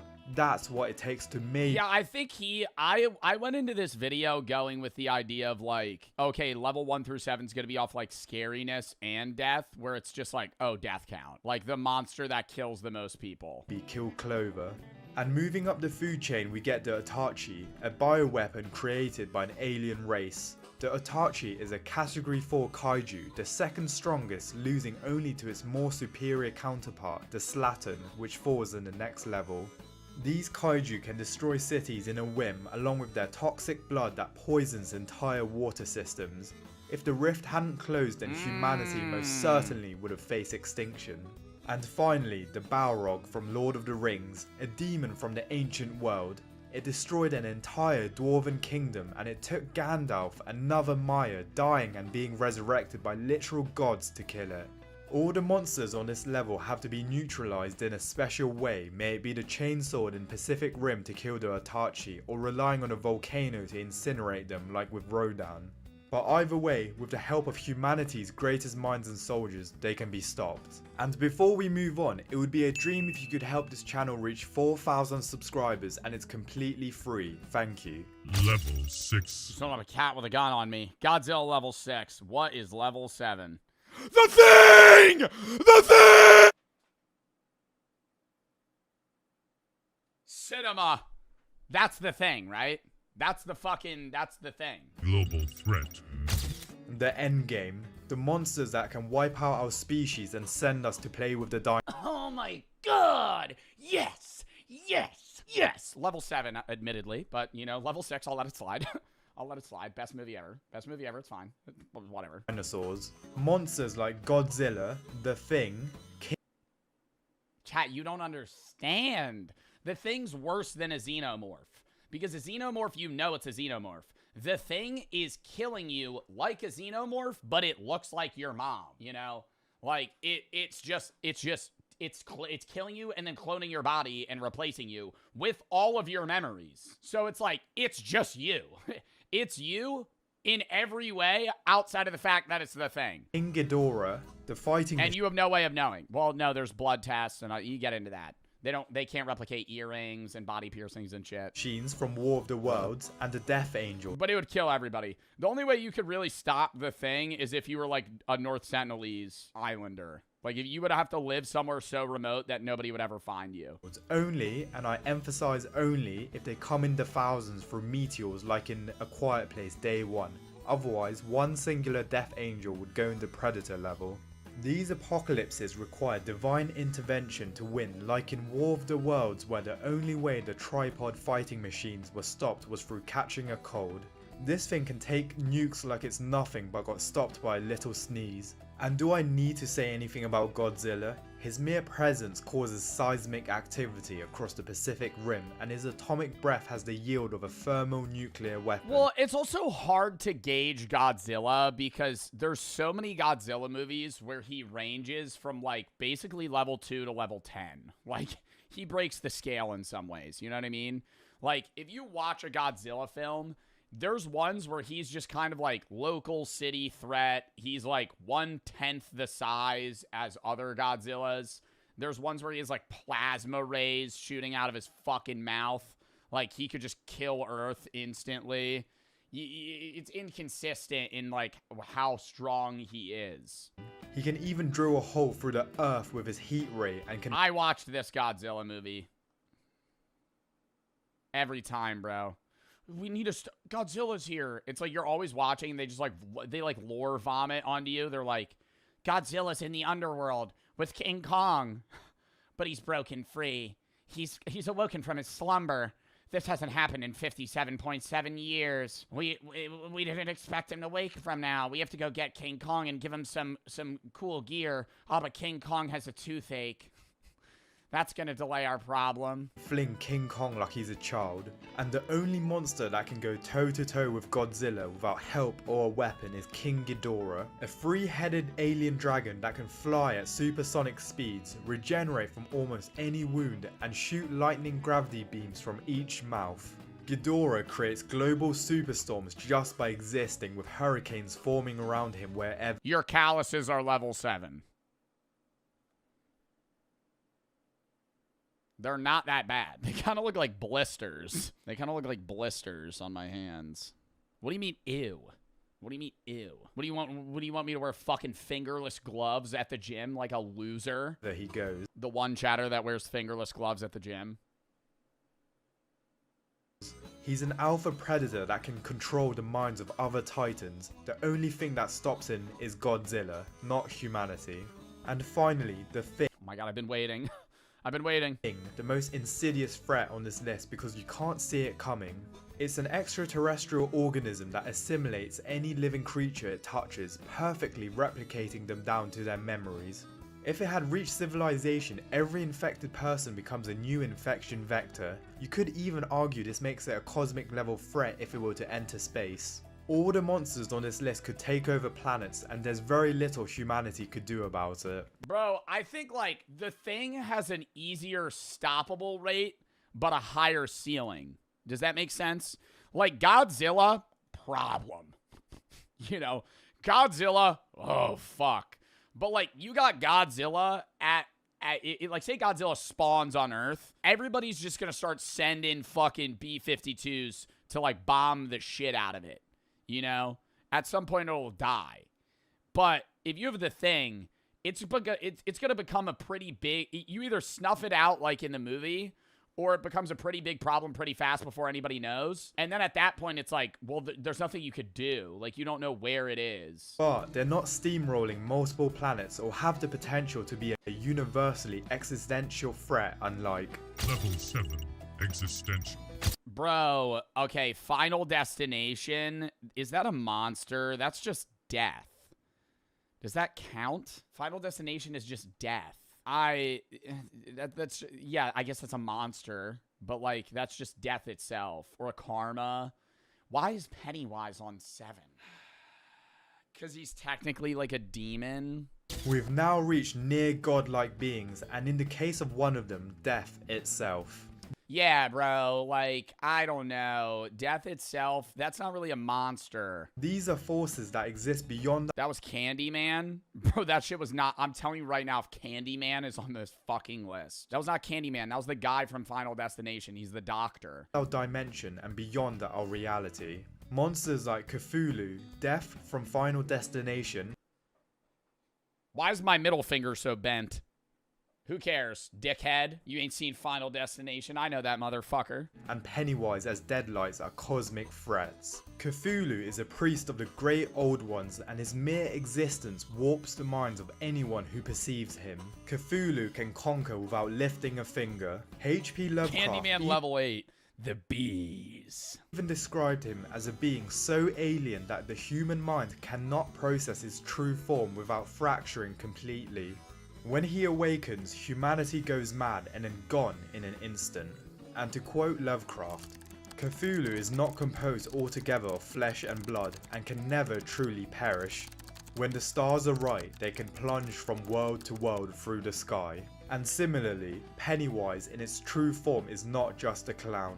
It's an entity older than the universe. The Deadlights are a construct of pure, ancient evil that predates our cosmos. They are powerful enough to cause instant death, permanent insanity, or a catatonic state simply by being looked at. They can destroy, consume, and trap human consciousness operating at... Oh shit, I haven't seen the show of the origin of Pennywise. I might be dead wrong, bro. I forgot that he just took the life in figure shape of that clown. He's not actually... Like, I knew he's not actually a clown, but it's like... He is a lot scarier when you make the connection in your head that he's just making himself look like that, when in reality he could look like anything. Cosmic level, with the only way to permanently destroy is to hope... What in the flat earth photo is this? Ice wall on the back of a turtle? Oh, Jesus. Maturin, the giant turtle, intervenes. And finally, Death from Final Destination. You can't fight death, it's as simple as that. And also, those movies traumatized me as a kid. It's why I'll never go on a balancing beam or go in a tanning bed in my life. Anyway, what makes level 7 different from every other level is the scale, as they threaten sanity, reality, and existence itself, requiring literal gods to defeat. And if you want to see the 7 levels of psychopaths, check Anton Chigurh! Anton Chigurh! out this video here. Bro, Anton Chigurh could be on the monster list, bro, trust. Call it. This coin has been here for 22 years. It's been waiting to get to you. Call it. Well, what do I stand to win? Everything. Solid scene. I could rewatch that. He made that movie.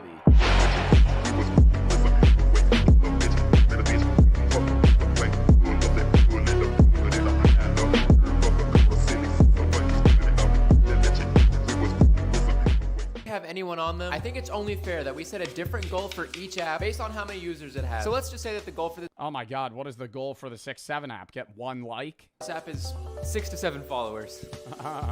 I'm sorry. If I ever do that again, just kill me. Just send a nuke after me or something. Let's just go ahead and download it. Cha-ching!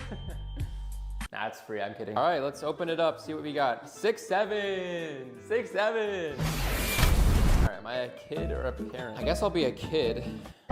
Ask your parent for your current PIN. I guess I'll be a parent. No children added yet. Okay, I guess I have to He has to be a parent, add a kid, and then be the kid to be able to post. add a kid before I can actually go on this app. Just take a profile picture real quick. Bang. All right, we're going to kid view. We're a kid now. No videos posted by your friends yet. Daily challenge, make your silliest hat look. Do I have a... Oh, is that a real dog? Is that a real dog? Silly hat? Oh my gosh. Oh my God, it is. That should look like a stuffed animal, brother. How's this? How do I look? Do I look silly? Do you think I'll win the challenge? You think so? I guess I'll take a video. I'm just like, do you think there's any parents that are... I feel like if you're a parent or a kid, like if you're a kid, I feel like I'd rather not be on a social media platform than be on the 6-7 kids app, bruh. You're gonna get made fun of. Like, if you're a parent, just don't let your kid use social media. It'd just be like, hey, nothing until, you know, you're able to use it. Versus like, oh yeah, we're gonna give you this boof version of like YouTube shorts. Yeah. Hey, it's me, Xander, your favorite kid on 6-7, the social media for kids. This is my silly hat for the silly hat challenge. Vote me to win. If there's anyone on here, I don't think there's anyone to vote me. But it'll be straight bots. And if you are on this app, vote for me to win the silly hat contest. I think it's pretty silly. And I'll see you guys later. All right, 6-7. Why is it so squashed? My silly hat. Post video. First video on 6-7, publish. How does he see other videos though? Like, how do you even get friends on this app? Dude, there's no one on this app. Like, how am I supposed to go viral if there's no one on the app? My posts. My post didn't even, what is happening? What is this app? Bro, it's saying it was posted, but it's not showing up. Please, 6-7, please. The UI of this app looks like the UI of an app for like a resort.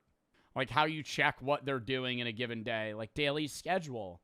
Activities, yoga classes. Like there's just like 4 squares. How am I supposed to go viral on this if there's no one on it, bro? I'm the only person. I'm the founding father. What? I think I need to make some calls. All right, chat said, wait, Xander said FaceTime you when you get the chance? He's convincing his friends to download the 6-7 app to like his posts. This is the dumbest social media platform of all time. Bro, there's not even a social boundary, and I get that's like for the safety of the kids, but it's like, give your kid like a phone number and just have them text their friends. Don't let them download apps, because that's what this is. Yo, what's up, bro? Yo. What's up, chat? I'm so curious what this could be. I wanted to ask you. And then it's like, if you're the creator of the 6-7 app, how are you long-term envisioning yourself making money? Because the app's free, the parents don't do anything, and the kids are the ones that interact.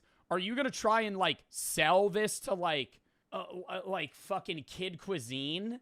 Like, are you selling this to like Mr. Beast Feastables ad inputs? Like, where's the revenue coming from? This is like the worst idea for an app that I've ever heard. If you would do me a favor, bro. Chat, he needs a favor. Oh no, chat. I'm in a sticky situation right now. I'm trying to go on this new... He's in a sticky situation. So I posted on the 6-7 app and I have no likes, and this video's not really gonna work. Social media app. Really trendy right now. I'm the only person... Wait, sorry, wait. Beast 5, What, you trying to go viral on an app right now? Yeah, there's just one problem, which is that I'm the only person on it. Wait. Truett, thank you for the 10K bit. You're the only person on an app and you want me to go on the app? Yeah, I need as many people to go. There's no way he's the only user. On the 6-7 app as possible. The what app? Xander, what app? Xander, what app did you just say, bro? I'm sorry, that's what it's called. Guys, do you guys think this app paid Xander? What do y'all think? Did this app pay Xander? No, this is not a 6-7 sponsor. Dude, L sponsor, chat. This is not a 6-7 sponsor. So chat, as you guys can see here, welcome to 6-7. A safe, private place for kids and families. And of course, that's my battery life right now. Okay. Oh my gosh. My kid has just been created. John, that's my kid, bro. Holy chop. That's me! What? Oh, wait, I got your friend request. I approved it. Oh my god, wait. Wait, I found it. Please, 6, 7, please. Dude, this is like an AI. This is like an AI fucking facial recognition farming app. This is certainly an app that is just selling user data and biometrics. Like, there's no way. There's no way that there's any use of this app. Wait, Show your funny hat. It's trying to get the symmetry of your face down. I liked your stuff. I liked it. You liked my video? I liked it. Is it over? Bro, how do you like a video? It just, the app looks like there's like just emoji reacts. He's saying he liked it. Thank you so much, man. I just realized I can make infinite kids and make them all follow me on 6-7. Brad has been created. We'll name this one Mad, Jad, Brad. Bro's creating burners on a 6-7 app. Frad, and Tad. Already got Jad, Tad, Chad, Mad, Brad, Crad, and Frad. And I'm gonna make them all follow me so that I can be the most followed person on this app. The most followed person on the app. Yo, Xander, you're the only person on this app. I mean, it's not hard, to be honest with you. All right, here we go. 6, and then 7. 7 fire emojis, 7 likes. Let's freaking go. The goal has been completed. Bro made 7 emails to create 7 apps. Or wait, no, maybe you don't even need to make an email. Because if you're a parent, you probably just make a kid profile with a specific numbered pin, and there's no sign-in. Which means that I can finally move on to the next social media app. Single-player social media. I'm a little bit scared for this one. The basic premise of this one is that everyone on the app is an AI, and you are the only... That sounds so shitty. Aspect is an AI-only social media where you're the only human? What? So all you do is interact with fucking, like, Grok and ChatGPT models? What in the fucking loser app is this? Like, this is, like, some shit a psychopath would use.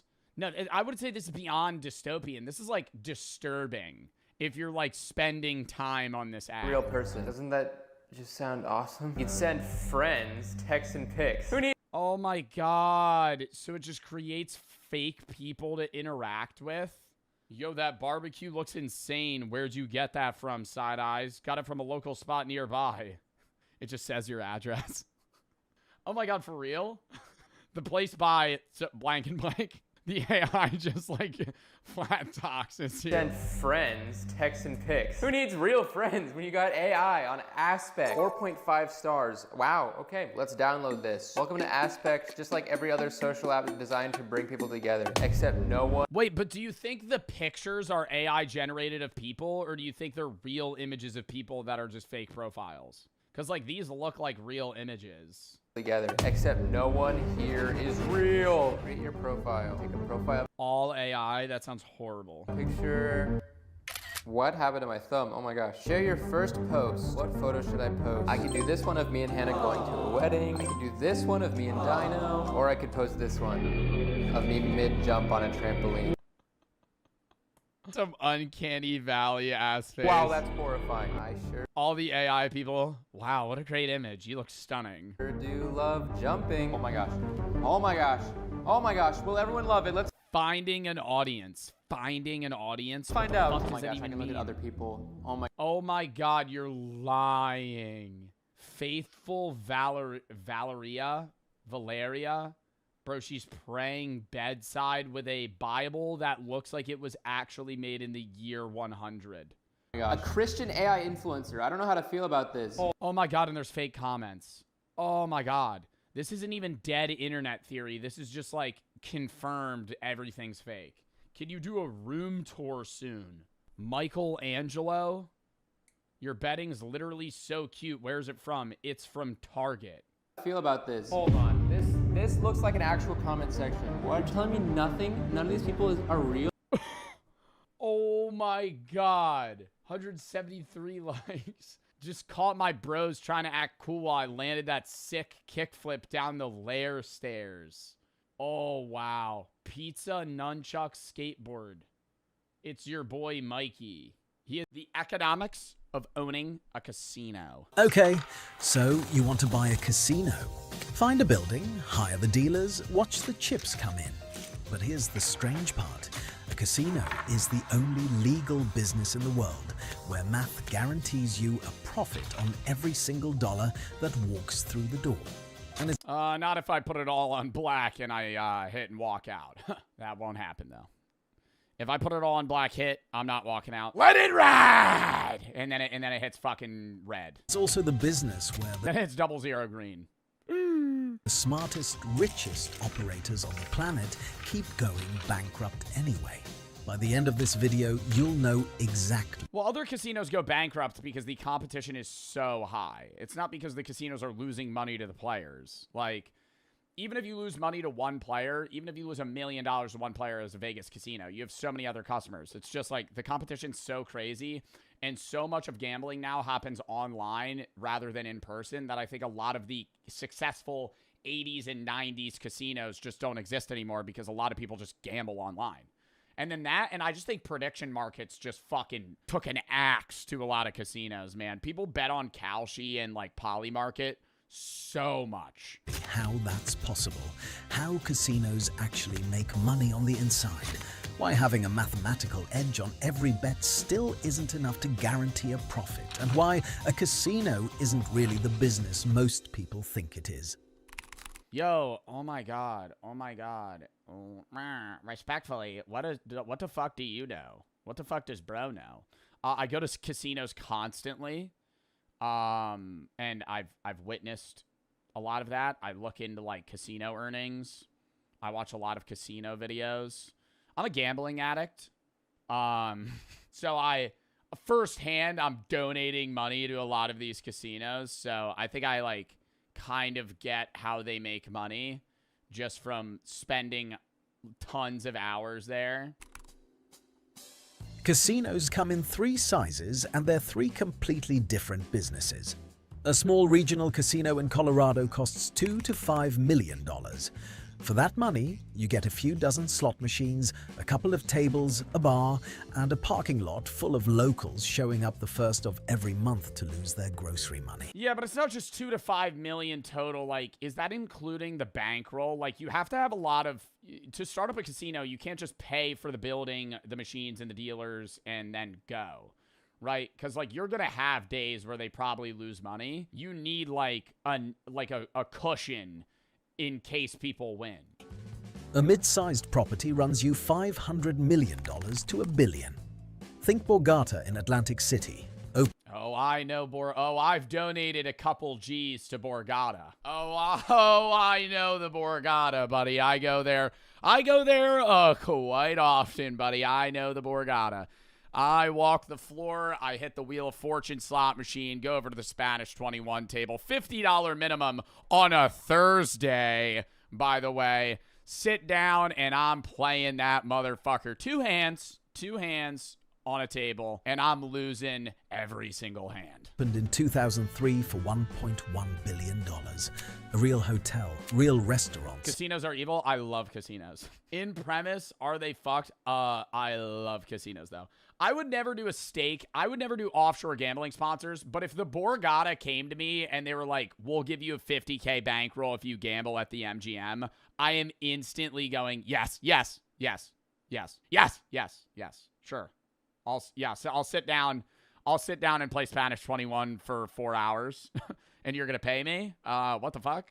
Customers driving in from neighboring states. And I'd lose it all. that day. All right, so we're going to pay you like $40K to sit down and I'd go, okay, yep, give me $40K in chips. There's the Vegas Strip, where the price tag starts getting silly.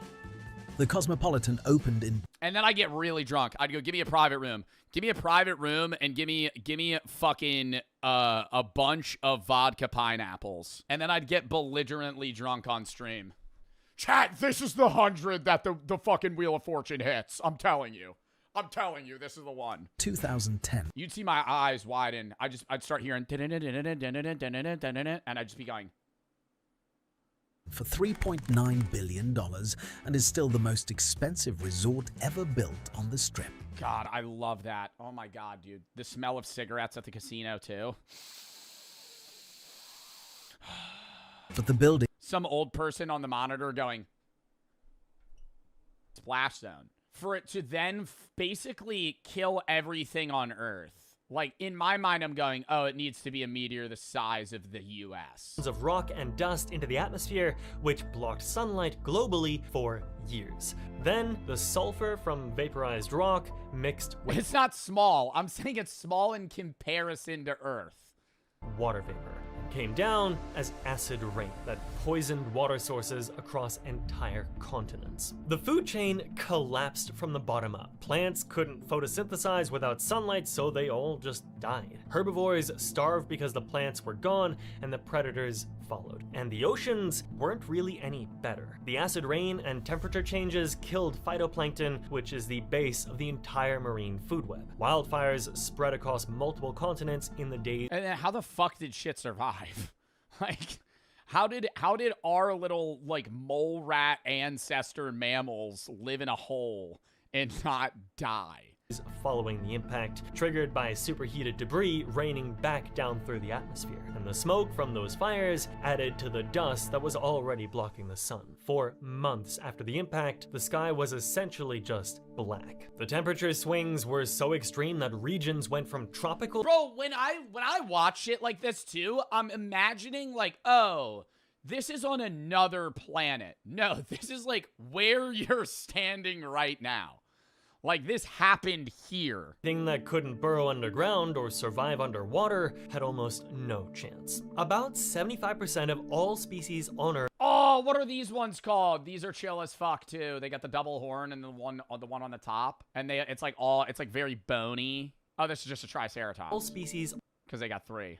Try. On Earth went extinct, including non-avian dinosaur, every pterosaur, every marine reptile, and most of the large animals that— LARP? I'm not LARPing being a dinosaur fan. I don't know them. I can describe them. That had dominated the planet for over 100 million years. The animals that survived were mostly— This was the only part of the Netflix documentary that I watched where these stupid fucks just run into each other constantly and just give themselves CTE. That's their whole fighting tactic. Just running at each other. Idiots. Idiots. And then they just go, boom, pass out. Wake up covered in blood. Head crushed. Do it again. Small, because they could burrow underground, eat dead organic matter, or go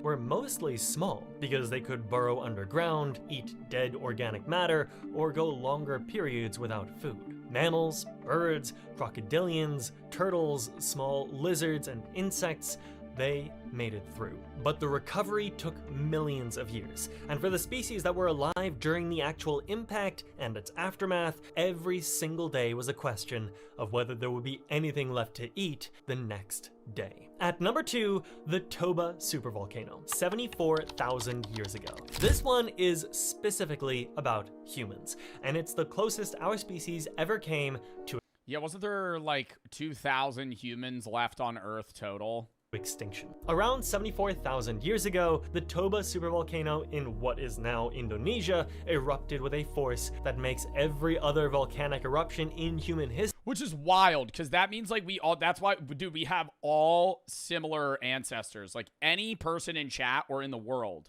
if you go enough generations back, you're related in some way. History looked like a campfire. It launched over 2,800 cubic kilometers of material into the atmosphere, which is roughly enough to bury the entire United States under a layer of ash. The eruption triggered a volcanic winter that lasted somewhere between 6 and 10 years. Global temperatures dropped by as much as 15 degrees Celsius, and same as with the asteroid, the sunlight was blocked, which killed plants and made predators starve. But unlike 66 million years ago, this time we were now living through it. We were already a relatively small population of early Homo sapiens living in Africa and possibly parts of Asia, as poisonous from hydrogen sulfide seeping out of the ocean. The sky had a strange greenish tint from all the gas, and the smell was unbearable. The water was warm and oxygen-pleated, killing everything that couldn't surface to breathe. Rivers and lakes turned stagnant and toxic. Acid.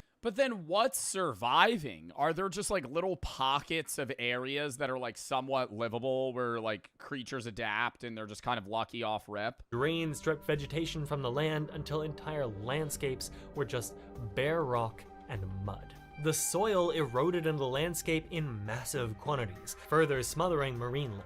The temperatures were so extreme that in equatorial regions, nothing complex could survive on land at all, with surface temperatures reaching over 50 degrees Celsius in some areas.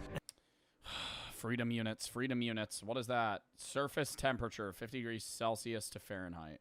122. Okay, so the average land area was like being in the Arizona desert. And the only habitable zones were pushed toward the poles, which had gone from frozen to temperate. The recovery took somewhere between 5 and 10 million years. For context, the entire existence of the genus Homo, from the earliest human ancestor to you watching this right now, spans about 2.8 million years. The Earth was essentially broken for at least twice as long as humans have existed. Life did eventually come back, and the survivors went on to become the ancestors of dinosaurs, mammals, and everything else that followed. But for those millions of years during and after the Great Dying, I always think about how if humans don't go extinct and we somehow survive as a species for millions of years, we'll be the equivalent of how we see apes at some point. Like, we're fucking stupid. Like, we're dumb, idiot animal creatures. Like, I'm saying, like, millions of years from now, we would be, like, sub-evolved humans that are, like, lame chuds. Like, that's, like, where... I'm too smart, though. No, we would be dumb as fuck. I mean, I think there's, like, a reversal going on just because, like, high technology just allows everybody to just have everything done for them. So maybe we're in a Wall-E-verse at some point where, like, humans are just dumb as fuck and robots control the world.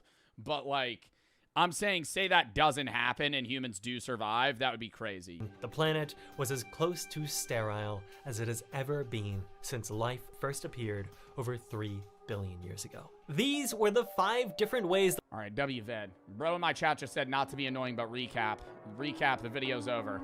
All right, chat, it's time for gaming.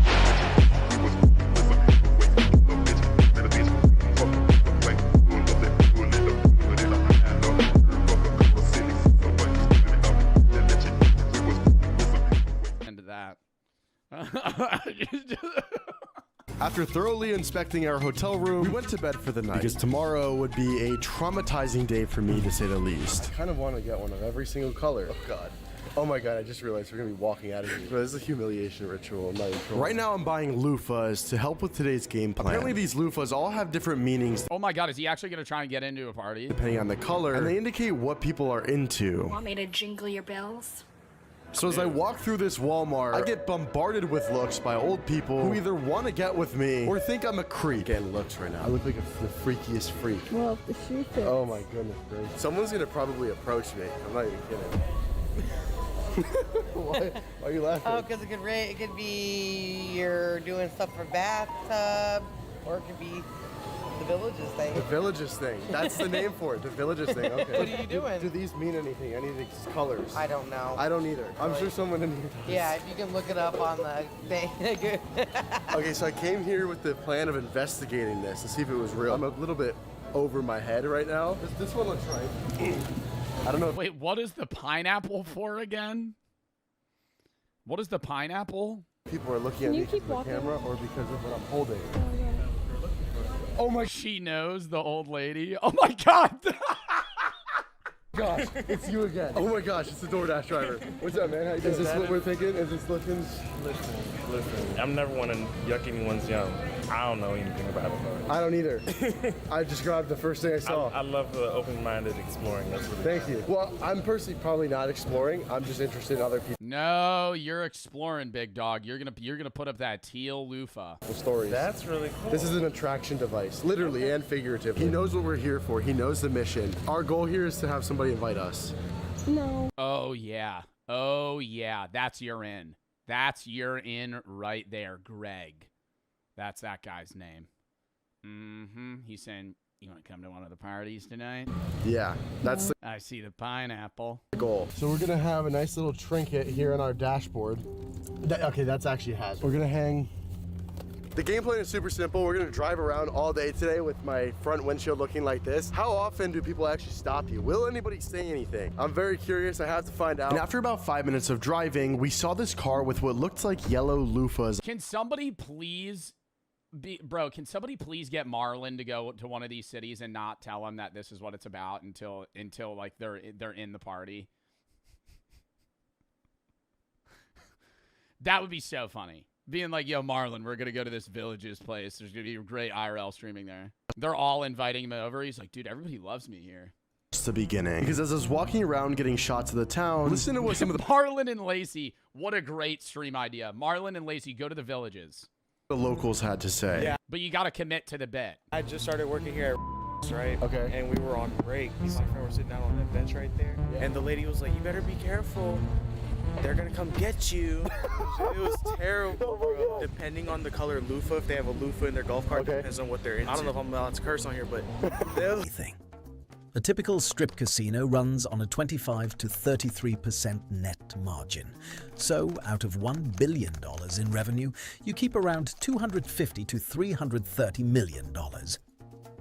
Where does the rest Well, because it's such a big area. You have to function. There's so many other things that are coming into play. go? About a third disappears into payroll. A strip resort employs 3,000 to 8,000 people. Another big chunk goes to taxes. Nevada is friendly at 6.75% of gaming revenue. Macau takes 40% off the top. Pennsylvania over 50% on slots. And then there's the stuff most people never think about. The costs that come from the casino actually being a casino. A Vegas property has more cameras per square meter than most prisons. Every table, every cashier, every escalator, every parking spot is on 24/7 watch, with a separate surveillance department that does nothing else. Then there are the cards themselves. Every strip casino swaps fresh decks onto each table every 4 to 8 hours to prevent marking. Really? I didn't know that. They just be tossing them out, man? Every 4 to 8 hours, they're doing new decks of cards? Wow. I mean, they probably buy them in bulk, but still, they're probably spending thousands of dollars on playing cards. Which adds up to millions of brand new decks thrown out every single year. The Bellagio keeps over $150 million in physical cash inside the building at all times. Ocean's 11. $150 million in cash just in the building? What? And the insurance and logistics for that alone cost millions. Drinks pour by the tens of thousands every day. Not out of generosity, but because a slightly drunk gambler bets bigger. Get the fuck out of here slightly drunk, bro. They want you as drunk as possible. If you're the fucking drink ladies, what are they called? They're not waitresses. They're called something at a casino. What are they called? What are they called? What are they called, chat? Not a bartender. It's not a bartender. They're not maybe a barista. They're not making the drinks. They're bringing them to you. They're not a bottle girl. That's at a nightclub. Anyways, the people that bring the drinks to casinos hover more around areas where people gamble more money. Like, if you're at penny slots, you are not getting a fucking drink. They're a cocktail waitress. That's what it is. If you're sitting at a penny slot playing fucking machine poker, you're not getting a free drink, you fuck. You're betting $20 over the span of fucking an hour. If you sit at a high roller blackjack table, the second you get a drink, they're going to go, want another? Because the fucking drunker you are, the more you're going to bet. It stays longer. And the dumber you'll bet. It's not the more even. It's like, even if you're drunk and you're betting $1,000 no matter what, the drunker you are, you might still bet $1,000 either way. But when you're drunk, you're going to bet $50 hand, $100 hand, $50 hand, $150 hand, instead of being a blanketed 50, 50, 50, 50. Because when you scale that, you're risking your volatility even higher because you're changing your bet scheme to where you're losing the potential of having a run, right? Because you're you're making yourself bet higher and lower odds. I do that, right? When I show up to the casino, I'm doing, you know, $50 hand, $50 hand, $50 hand. When I'm drunk, I go, I have a good feeling about this one, 200. Bust, right? So now I just burned 4 hands that I could have played. And then I would have potentially won. And drunk gamblers fall, fight, and lose money they decide must be somebody else's fault, which is why casinos get sued more often than doctors and pay liability premiums that climb every year. The math gives you a guaranteed top line. Everything below it is a fist fight. That fist fight is where most casino owners lose, and it has a small set of repeat patterns. Casinos can fail for a lot of reasons, but 2 mistakes show up over and over again, and almost every famous casino bankruptcy in modern history boils down to one of them. Mistake 1: too much debt. In 1990, Donald Trump opened the Trump Taj Mahal in Atlantic City and called it the 8th wonder of the world. He financed it with $675 million in junk bonds at 14% interest. Just to service the debt, the casino had to generate nearly The 8th wonder of the world, a casino. $100 million a year before any other expenses. 6 months after opening, it missed its first bond payment. By 1991, it was in bankruptcy. Don't build a casino on debt that needs the building to be perfect from day one. No casino is perfect from day one. Mistake 2. Yeah, and it's really hard. Like, people get, dude, you got to appeal to gamblers, man. Like, there's people that will only gamble at specific casinos. Like, certain casinos in Atlantic City make way less money. I'm just speaking Atlantic City rather than Vegas from personal experience. Just because it's like, they have reputations, right? Like, if you are a gambler, most people gamble at the Borgata. There's people that gamble at Caesars, Tropicana, but like, they're known for different things. And it's like, if you open a new casino, people will try it out, but like, people love gambling at their casino. That's also why casinos give out cards, because they want to build customer loyalty. They'll give you free hotel rooms. You'll come back. So if you're already a gold member at fucking the Caesars Palace, why are you going to go to the Taj Mahal that just opened? Because you already get free hotel rooms, free drinks, free dinner, and free spa treatments at Caesars, right? You already get so much more shit at Caesars. Why the fuck would I ever start gambling at the Taj when I have to go spend now $40K at the Taj to be able to fucking get all these benefits? It's the same thing with like airlines. Like, you get miles, so it's like more beneficial to only fly Delta, only fly American, only fly, you know, fucking United. Because the more you fly with them, the better your customer loyalty is and the more rewards you get. Wrong product for the market. This one has killed a lot of buildings. In 2012, a $2.4 billion property called Revel opened in Atlantic City, built for Wall Street executives instead of bus trip retirees. They banned smoking on the gate. Yeah, horrible play, horrible play. You gotta let people borderline do crack in that casino, bro. Floor. No buffet, no players club. In the gambling world, that's roughly like opening a fitness club and banning sweat. The hedge fund crowd never showed up. The retirees they'd alienated never came. Closed 2 years later, sold for $82 Yeah, and then Ocean bought it. million. 3 cents on the dollar. In 2016, Lucky Dragon opened off the Vegas Strip, a $160 million boutique casino built entirely for Asian customers. Asian language signage, feng shui interiors, no 4th floor.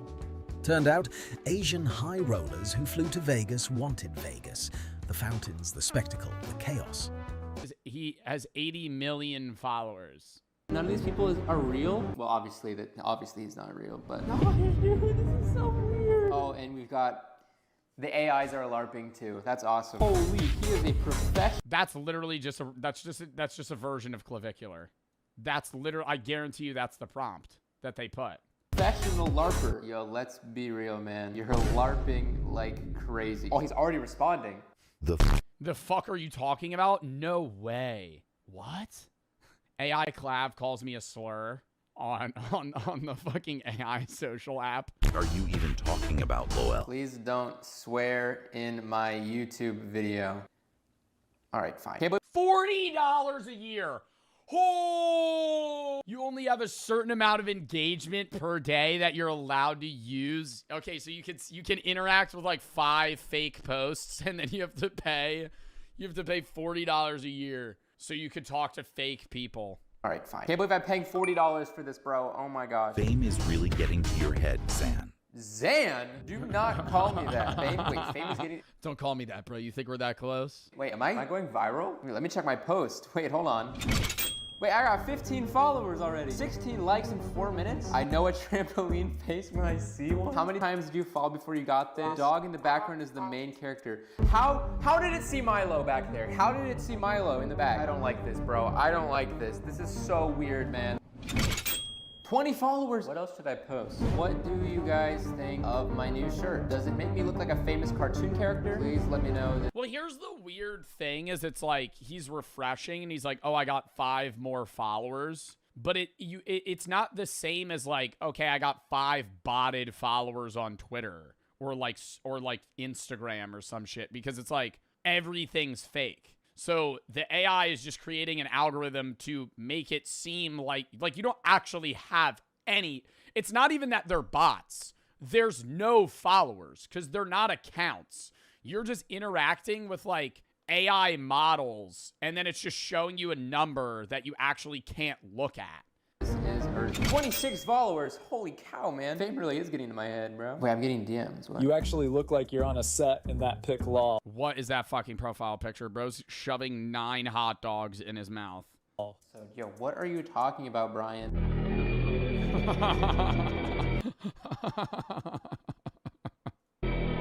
Spelling is hard when you... Okay, wait, this app, the actual use of this app is stupid because you're interacting with fake people. But I understand paying $40 to just get like a kick out of how dumb this shit is. You're being a little, I guess. This guy's getting blocked. You're blocked. 46 Bro, you could block the AI. 6 followers, bro. I'm actually getting so close. Oh my gosh. 79 followers. When did that happen? Oh my gosh. Okay, I need to make one more post. Guys, we are so close to 100 followers. 87, we're so close. This is the most Xander post I've ever seen. You don't know me, bro. You don't. I would start acting like a bot myself. That would be really fun to LARP. I'm on an AI app where everyone's fake, and I'm also acting like an AI. You don't know me. Oh my gosh, 91. We're 9 away. 94, 96, 97, 100. We did it. Yes. Yes. Yes. It's really not that, like, impressive. All right, well, we hit our goal. And now it's time to move on to the next social media app. Fit, drop, share your best outfits. This is the best idea out of the first 3 we've seen. I think other like platforms you could just create like an alt and be like, you know, Joe Bart fits, and it's just like outfits that you're wearing on another platform. But this has a purpose. Like, I could understand somebody being like, oh, this is cool. Like, all you do is just share your outfits on this app. Just gives you outfit inspo. Isn't that basically just Pinterest? Isn't that basically just like Pinterest or Visco, though? You're kind of just like posting, yeah, like there's art that already exists. Had to go outside for this one. This one actually seems kind of interesting. It seems like it could actually be a good social media. Which fashion style are you interested in? I don't know what a lot of these mean. What is Gorpcore? What is Gorpcore? Oh my god. Cottagecore? Bro, I need to look up Gorpcore. It blends functional outdoor and hiking gear with everyday urban streetwear. Okay, so just like a regular Icelandic person. What is cottagecore, fatty girl, gorpcore? What is that? What is gorp? I don't know. The others are self-explanatory. Cottagecore is, you know, cottagecore. Something you would wear in a cottage, probably. Balletcore, bohemian. So I guess if you're bohemian, like Bahama fits. Athleisure.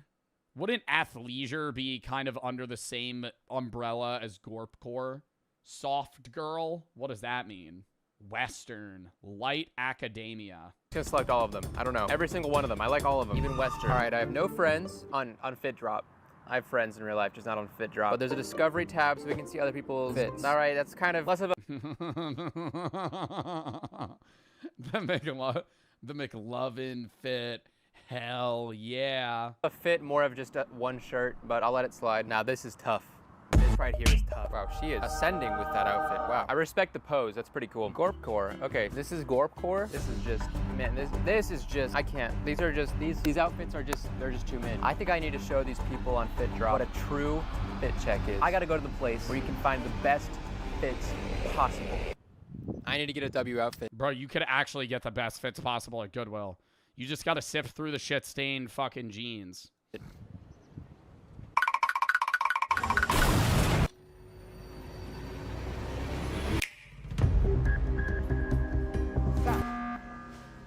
I love when you're at a Goodwill and you see something that they're selling that's like a personal attribution to like an individual that doesn't relate to you whatsoever. I was going to show it on stream, but it showed their full name, so I was like, nah. I ended up throwing it out. I bought a custom painted plate that was like congratulating the marriage of two people. And it was like hand painted, sold at Goodwill. So I'm assuming they divorced or something. Yeah, like why did Goodwill even accept that? Like, why would anybody buy that plate? And it was like $5, and I bought it. So, you know, maybe it goes to show you that there are people in that audience, but I bought it because it was stupid. Like, I really want to do a video soon where I go to Goodwill and just try to find the dumbest shit possible. They'll just sell a fucking photo or like a painting of a family. I guess you could take the painting out of the frame, and so you're buying the frame, but like already just do that. What? That's Greek. I don't know what it says. What does this say? Bro, can't wear that. Round 2. What does it say? You can't put that and then not tell me. Let's get glowing. Navigator 3rd annual glow run. I don't know what that means, but at least it's not profane. Next up, I need pants. Oh, dude, don't buy like Simpsons pajamas from Goodwill, bro. Bro, what? Oh my god, those were definitely free-balled in. I think there's a few items that you just shouldn't buy from Goodwill. Underwear, pajamas, and like, I don't know, maybe like hats. Like something that needs to be like disinfected. Socks? Yeah, maybe socks. I don't really think they're selling that many pairs of socks at Goodwill. I saw lingerie at Goodwill one time. Oh. Bro, what are you doing to me? No one is liking this fit. Time for another shirt.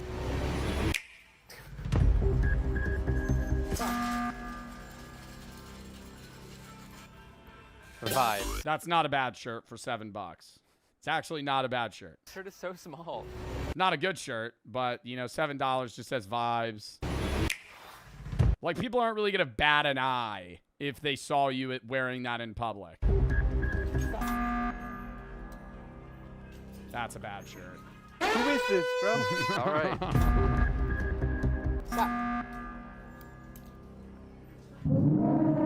It's a woman's maternity shirt. All right, now go into the corner where they just sell like 100 different walkers. Or just like a bunch of crutches and half-broken wheelchairs. Shirt. All right. Wait a second.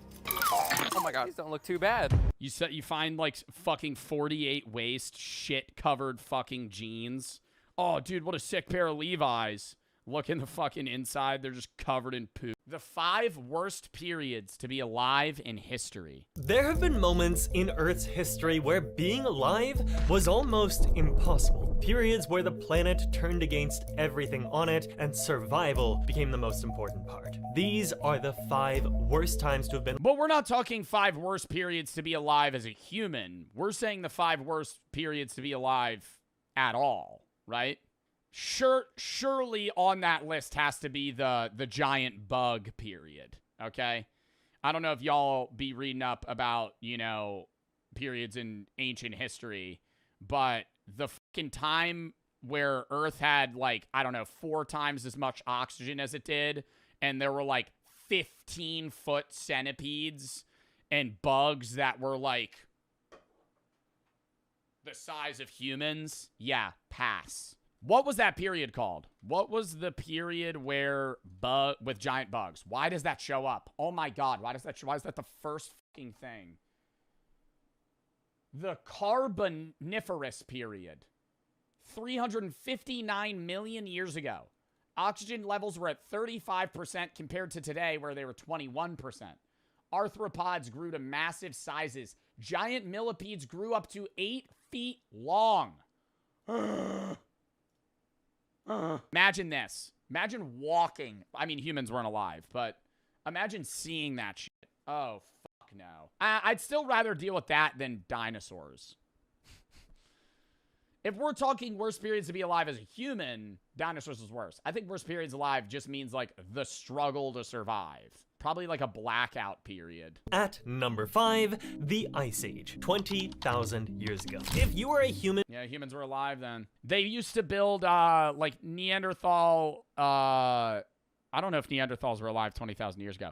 It was that period of the Ice Age though, humans used to take like mammoth tusks and bones and build shelters out of them because it was so cold that they'd freeze to death if they didn't. Imagine it just being pitch black all the time, so fucking brick ass cold that if you walk outside and you don't have like clothes on, you'll freeze to death in minutes. And that's your entire life, start to finish. Being during the last glacial maximum, the planet looked nothing like it does today. Ice sheets 2 miles thick covered most of North America and Northern Europe. Global temperatures were about 6 degrees Celsius colder than today, and the sea level was so low that you could walk from Russia to Alaska without getting your feet wet. Most of the planet was either frozen or dry. Isn't that how Native Americans got to the U.S. originally? Was because they crossed when that land bridge existed? Out because the ice locked up so much water that rainfall dropped everywhere. Your daily goal was to survive. You lived in a group of maybe 30 to 50 people, and you wore animal hides stitched together with bone needles, and your home was either... Can I say I would love to experience this for 5 hours? Like, I wish I could do like some dirty jobs type shit where I TP back in time, live with, like, day in the life of a Neanderthal during the Ice Age, and I just kind of, like, I experience it, I see what happens, then I dip. Because I like that, when people go, oh, you could teleport back in time, that's, like, the best hypothetical, because there's no right answer. You could go back in time, where would you go? I'm like, I don't know, there's a million options. I could go to the dinosaur period, the Ice Age, I could go to the fucking crucifixion of Jesus, I could go... literally anywhere.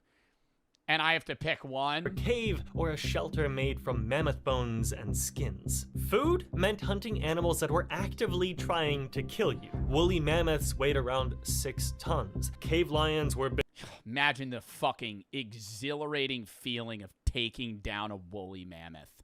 You're starving in the wilderness in the cold with your little pack, and you have these little fucking spears. You take down a fucking 5,000-pound animal. Oh, you're going, I mean, literally just screaming to the fucking rooftops. I'd be so happy. Like, they probably celebrated for days because you're just chilling now. You have so much time on your hands because you're just good on food. Bigger than any lion today, short-faced bears. And it won't even go bad because everything freezes. People are spending more money day to day than they ever have. Gas is more expensive. Groceries cost more. Travel costs more. Everything costs more. And it sucks to have to spend money on things and not get anything in return. And that is where the sponsor of today's video, Chime, steps in to get you 5% back on the categories that actually fit your life, as well as help you grow your savings at 3.75% APY with no overdraft or monthly fees. When you get a Chime card, you get 5% cash back on a category of your choosing that you're able to change every month. As you could see, you could do it for monthly bills like utilities, you could do it for groceries, travel, rideshare,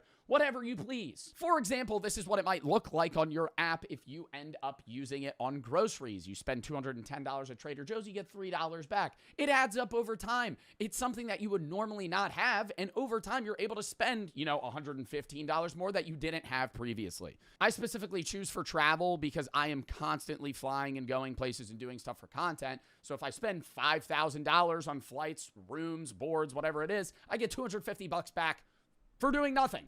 And if you're somebody that travels a lot, you get a lot of travel perks with the card as well, like Priority Pass and a 24/7 Visa Signature Concierge. Going back to savings, the average savings account is 0.39%. APY Chimes is 3.75%, which might not seem like a lot, but if you actually do the math, it works out to be this. Regular savings account, 0.39%. With $6,000 in the account, you get $23 per year versus Chimes at 3.75%, you get $225. Make the switch to Chime and go to chime.com/Bartolozzi to sign up. It only takes a few minutes. You could also scan the QR code on screen or the link in the description box. Start prioritizing your savings and obviously getting cash back on your spending. Thank you to Chime for sponsoring this video, and let's get back into it. Cave hyenas hunted in packs, and you were going after these things with sharpened sticks and rocks because, unfortunately, that's all you had. But the winter was the real killer. In Northern Europe and Asia, temperatures regularly dropped below -30 degrees Celsius. The sun was up for maybe 6 hours a day if you were lucky. Finding enough calories to keep your body warm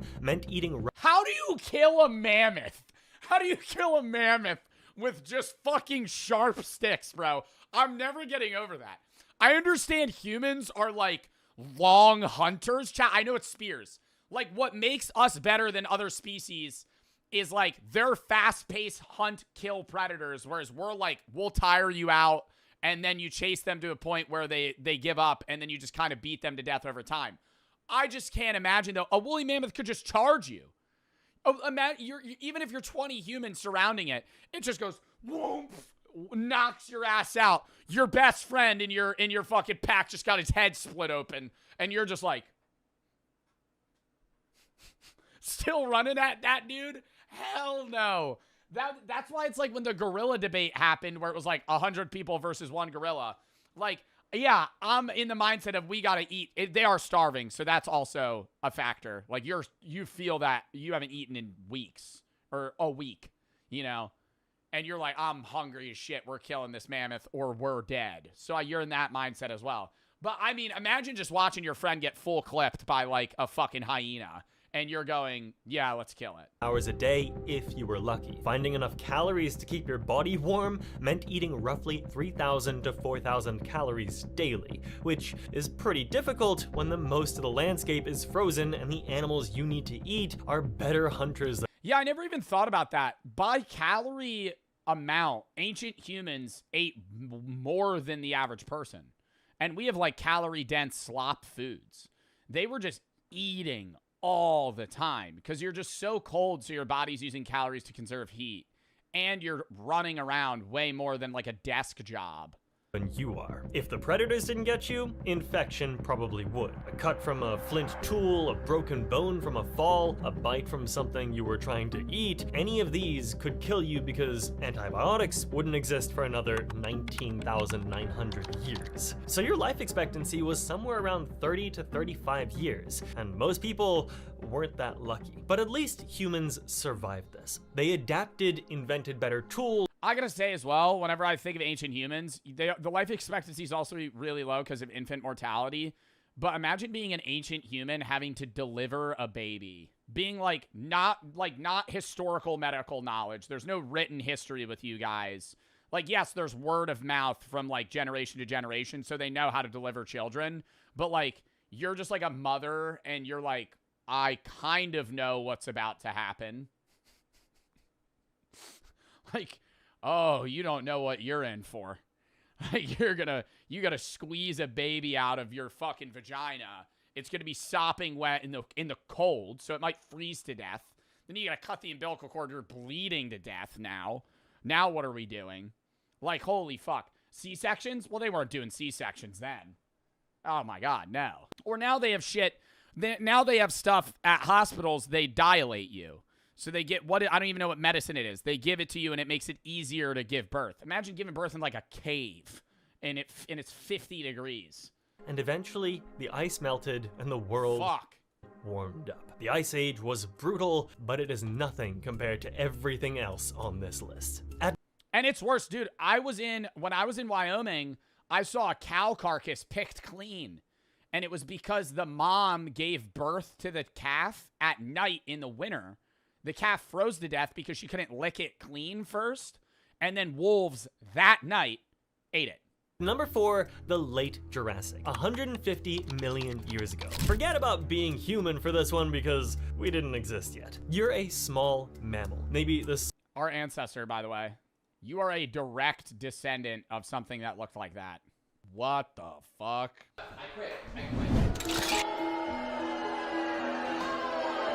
But what do they do in that game, bro? Like, is it just LARPing?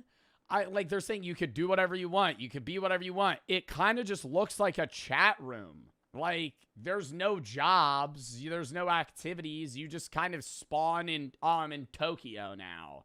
And then I talk to people. Oh, what was that? Social media for pets, actually a great idea. Actually a great idea. Actually a great idea. Oh my God. Instead of having an Instagram for your dog, there's an actual app that's a social media for pets, and you just you LARP. See, that's Second Life. I LARP as my own pet.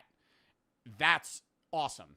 Hey, buddy. This one's pretty selfish. I get this being something people would enjoy. Explanatory. Pet social media. So we're gonna make Dino famous. Seems kind of familiar. All right, let's download this. Are you ready, buddy? Are you ready? There's definitely some guy that would just make his dog, like, insanely racist. You're gonna be so famous. I mean, you already have a video with 11 million views, but this... Golden Retrievers are the only actual type of dog that makes sense in the world. This is gonna be... I don't know. Real fame. All right, let's open this. All right, Dino, first they want some details about your human. Do you know my date of birth? That's wrong. I was not born in August. Do you even know me, bro? Bang. You're almost there. Nope. Joe, you should say stuff like that. Brother. Not bang. No. Wow, you know my birthday? Thanks, bud. Now some details about you. No humans allowed. All right, buddy, this is all up to you now. Go ahead, bro.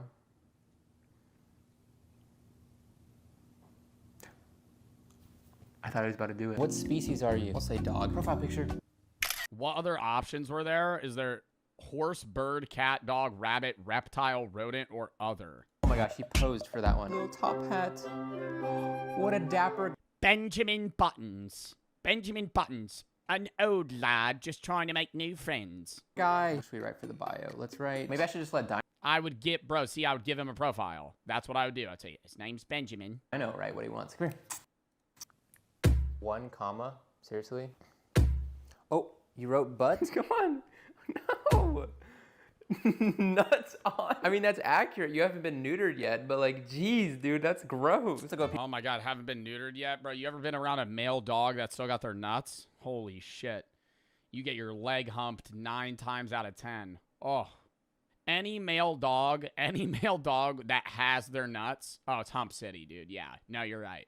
Yeah, you just sit down, you're like, oh, I'm petting the dog randomly. Red rocket, my leg is now a vagina. People are posting, have you seen my girlfriend? Yes, my girlfriend finally left. Yo, what is this cat talking about, bro? Dreaming about wall. 1 lick equals 1 treat on this post. Oh, the likes are called... And then you gotta push them away. No! Stop humping me! Licks. I don't know, how many licks are you trying to get? Can you count how many licks that was? And it's like so unserious. You know what I mean? Like you're yelling at the dog and you're like, stop it. That's our goal. This cat posts so much on here. 42 sniffers. Wait, is a sniffer like a follower? Yo, what? Holy nutsack, dude. Having a showdown with yourself, bro? Guys, 52,000 sniffers? Dude, they get hundreds of licks on all the posts. Okay, neither of the 2 things in this photo are a Rottweiler. What? I guess I should make my first post. What should I post? This is honestly a great photo. It's kind of like modern. Oh my God, somebody puts their animal as other and it's just a person that like LARPs being an animal. Art, you know? Like what if humans and animals like he's like in a cage. Switched places. And what if they were inside of a sunflower? Yo, low key. This is a generational image. I'm posting this. Me when my owner doesn't give me a treat. Well, I'm gonna keep on posting some quality content and then we'll check back in a little bit to see if we reached our lick goal. Oh, sorry, bro. Didn't mean to scare you there. It's the next day. Let's see how many followers we have, Dino. Or should I say sniffers? Am I right? Please don't eat my hat. Please, just don't. I'm nervous. All right, Dino. Yo, I never get over that shit too, bro. My dog be laying on my bed. Look. Or should I say bare asshole right on the sheets. I can't get over that, bro. Like if I'm petting Daisy and she wants to lay in my bed, I'm like, yo, you gotta lay down. You can't be sitting like that. You can't be sitting like that, bro. No, because literally, bro, they're not wiping their butts. Like they're taking a dump. It's just there. Yo, literally, bare butt. And dude, female dogs, I don't know if male dogs do this, but female dogs express their anal glands, and it is the most foul smelling thing outside of surströmming. Bro, when Daisy does that, it is disgusting. Like I don't, if you have a female dog that does that, it is, oh my God. And I'm not mad at her, right? But, oh. Sniffers, am I right? Please don't eat my hat. Please, just don't. I'm nervous. All right, Dino. 71 notifications? What? Dino, you have 27 sniffers. Good boy. Your most liked post has 18 licks, including me. 2 of your posts have 17 licks. Yes, that's more than your goal of 7 licks. You did it, buddy. What the comments say? A lovely picture, laughing emojis. Let's go, Dino. You did it. High five. You did it. You got it. My dog drags his nutsack on my pillow.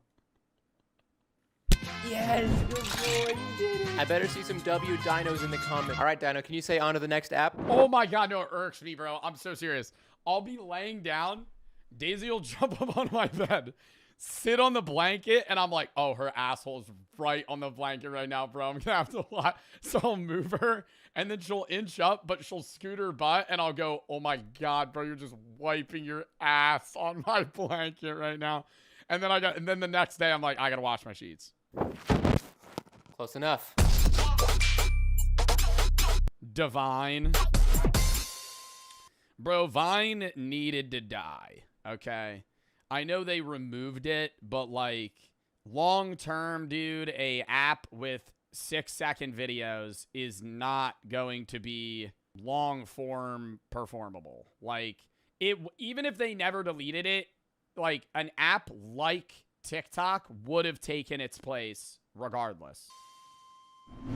Actually, no. You know what would have happened? Vine probably would have just done what TikTok did and made it so like it's just a short form media app and you could have longer videos. Like, you remember how TikTok used to have like at most 15 seconds, then it was 60, then it was 3 minutes, now it's 10 minutes. Like, they just would have done the same shit.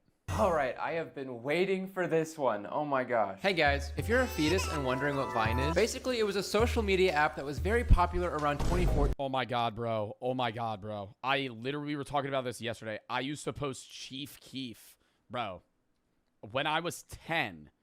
Yo, deadass compilations of myself like this.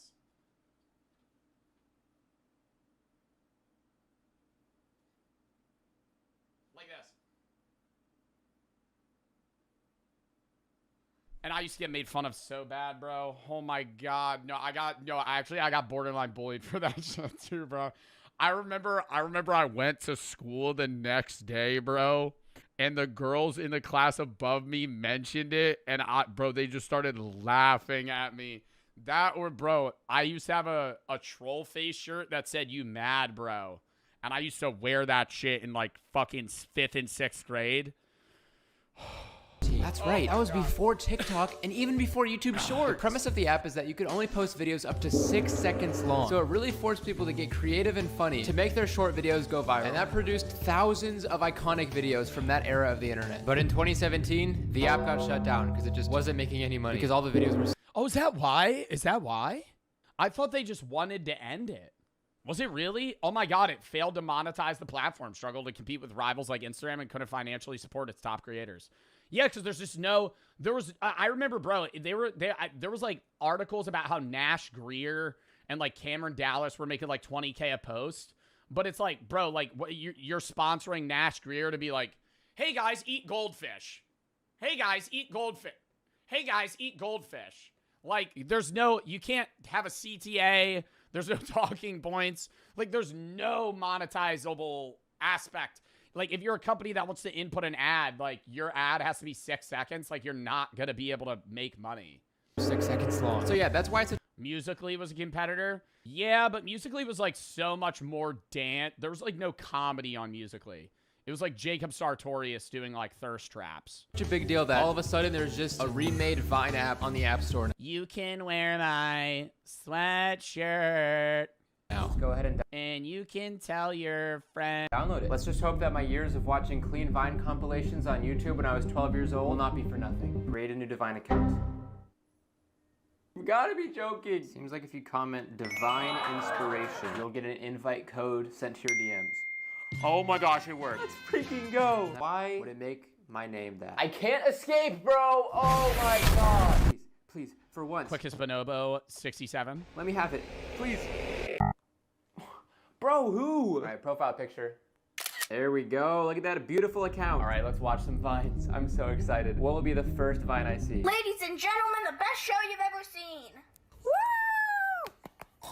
What's going on? Wow, what a video to start with. Is this what the beginning of TikTok was like? Is this what the beginning of TikTok was like? Is this what the beginning of TikTok was like? Is this what the beginning of TikTok was like? Got my morning coffee. Time to go to Poopy Town. All right, this is bad. No, that's like irking me, dude. I don't think Vines are funny. Like, looking back at them, in the moment they were, right? I'm not going to sit here and say they weren't. That's not a terrible take, chat. There are maybe like 8 Vines that I would laugh at today. I laughed at a lot more then, but it's like, humor changes, bro. Shit's funny then, not funny now. It's the same shit, bro. I look back at my content from 2020, 2021, 2022 even, and I thought that shit was terrible. It did well, right? But I look back at it, you guys look back at it and go, that shit's cringe as fuck. Right? But it did well then, so people thought it was good then. Like, King Batch still has, like, good videos from the Vine era. But I'm saying, like, a lot of that backflip, though, that shit's not funny. It was then. It's not now. Only a spoonful, and then he brings out a fucking 4-foot spoon. Like, that's not, the humor's evolved. This is bad. That's it. I'm making it my mission to return Vine to its former glory. And to do that, I'm gonna be recreating some of the most iconic Vines from back in Vine's prime. See if those will go viral again. Let's run it. Get out of here. I got it. Oh, God.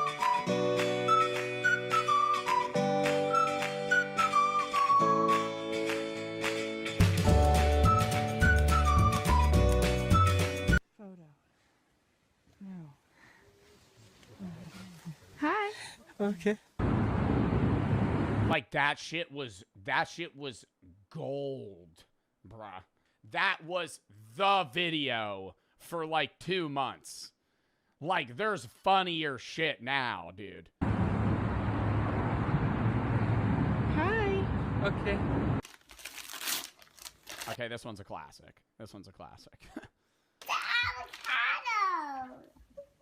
Thanks.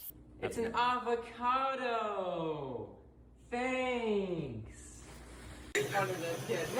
Iridocyclitis. Okay, there we go. That's a heater. Iridocyclitis. Iridocyclitis. This is the most beautiful thing I've ever seen in my life. It's watermelon. Inside a watermelon. It's the most beautiful thing I've ever seen in my life. It's a watermelon. Inside of a watermelon. I'm in my mom's car. Oh my God, yo, I remember this actually pissed me off when I was a kid. Like, I was 10 years old on Vine, annoyed at this. Like, Broom, broom. Get out my car. I'm in me mom's car. Broom, broom. Get out my car. Well, when life gives you lemons. Like, I still think the creativity that was used during this time is, you know, commendable. It's just like, bro, it's just too short of a time to be able to actually make shit funny. Well, when life gives you lemons. Ah! Stop! I could have dropped my croissant. Stop! I think it was more during meme culture. That's why it was so much more funny too, because people used to like still frame meme images used to be more popular, and then these would be used with captions more. Like, now I think people just rely on like skits or like funnier edits and stuff. Oh, I could have dropped my croissant. Like a good neighbor, shut the flip up. Like a good neighbor, shut the flip up. Stupid. They're not. What's 9 plus 10? 21. You stupid. You stupid. No, I'm not. What's 9 plus 10? 21. You stupid. After posting all 10 of those Vine recreations, I got 4 followers. 4. 537 loops, 54 likes. I don't know, man. The biggest Oh my god, literally so much effort for nothing. problem with this app is there's no algorithm and you just only see the most recent videos, which makes it like impossible to get people to watch your videos. I don't know, whatever. But that means I lose this point and the challenge ends in a tie. I don't know, I didn't really think about that being a possibility, but hey, if you guys want me to try to go viral on some more. Bro, that was just a fun-ass video to watch. Like, everybody knows there's, like, random social platforms, but I always thought they were just so dead that nobody even used them. I didn't know there's actual users.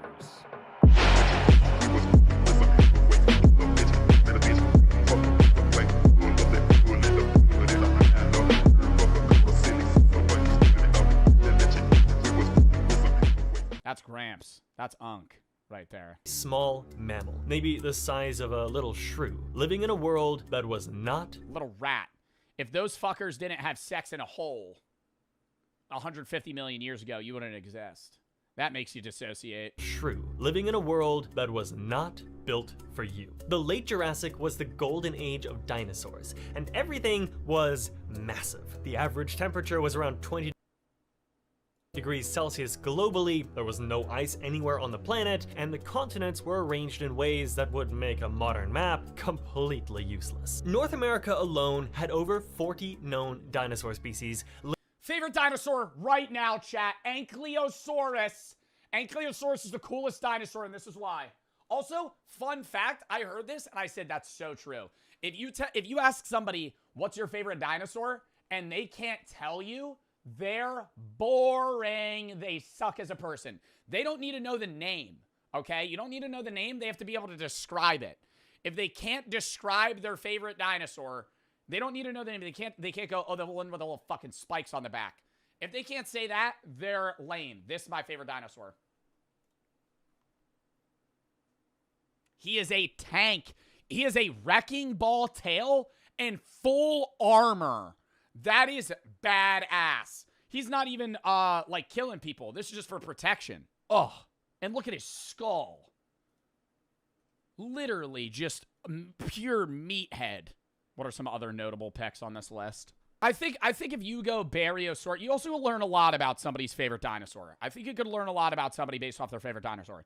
If they like the big ones with the long necks, the Barrosaurus, where they, like, pick leaves, that's pretty chill, versus somebody that's like, I like pterodactyls or like more like predatory animals. Living at the same time. Allosaurus, the dominant predator, weighed around 1.7 tons and accounted for 75% of all carnivore fossils found in the Morrison Formation. But Allosaurus wasn't even the biggest predator around. Saurophagonax. One of the coolest things that I heard that I'm unsure if is fully true is that, like, T-Rexes, instead of, like, in the Jurassic Park movies, which are so ass, where they go and they make a noise, they'd actually make, like, a lower hum that you're, like, if you were a human at the time, you wouldn't really be able to register because it's lower than the tone that you're able to hear. So if they were hunting you and you heard it, you wouldn't hear it, you would just vibrate. That's terrifying. Like, if the T-Rex made a noise, it's quiet, so it's an ambush predator, so it's going to be quiet around you. It's huge as fuck. And then all your whole body would shake. And you wouldn't hear it, though. You would just be like, and you would turn around, then it would eat you. The dominant predator weighed around 1.7 tons and accounted for 75% of all carnivore fossils. Their footsteps don't really shake their entire surroundings. Yeah, it's a lot, but dude, Jurassic Park, every scene, there's a line of trees and they're standing there. Oh, where'd the T-Rex go? Oh. Spit falls on their head every time. You're telling me you can't hear that fucker? How quiet can he be? He weighs 10,000 pounds and he's standing right behind you. Come on. Or he breathes on them. And then the glass fogs up. in formation. But Allosaurus wasn't even the biggest predator around. Saurophaganax weighed up to 5 tons. Torvosaurus weighed around 4. And there were at least 10 different species of theropod predators sharing the same ecosystem that could eat you in seconds. And the herbivores were no safer to be around either. Sauropods like Brachiosaurus and Diplodocus. How much were they eating to get that big, though? That's what I can't understand. Like, bro, they're standing over trees. They're eating literally. How are plants growing fast enough to support this? Weighed around 13 to 70 tons and could step on you the way you'd step on an ant. But the droughts made things even worse. The late Jurassic experienced severe dry seasons where water sources shrank and every animal in the ecosystem crowded around whatever was left. Fossil evidence from these drought periods shows extreme levels of cannibalism among theropods, predators attacking other predators, and scavenging on a scale that turned watering holes into killing grounds. Mammals lived in the shadow of animals that could crush them by accident, waiting for a chance that wouldn't come until an asteroid cleared the entire board. At number 3, the End Cretaceous, 66 million years ago. I think that's the other thing too, is most people kind of group dinosaurs into one big period, but isn't it true that like T-Rexes are as far away from some other dinosaur as that dinosaur is from us? Like the period in which you know dinosaurs, it's so large that it's not like, oh, they all existed in this one period. There's a bunch of dinosaurs, and some that you know existed in 100 million year block, and others existed 58 million years later. This is the one that everyone knows about, but most people don't understand. Yeah, Jurassic, Triassic, those periods. But Jurassic Park, yeah, Cretaceous, Jurassic, Triassic. But that's the thing, is Jurassic Park just has all of them, right? Like in Jurassic Park movies, they just throw every dinosaur in.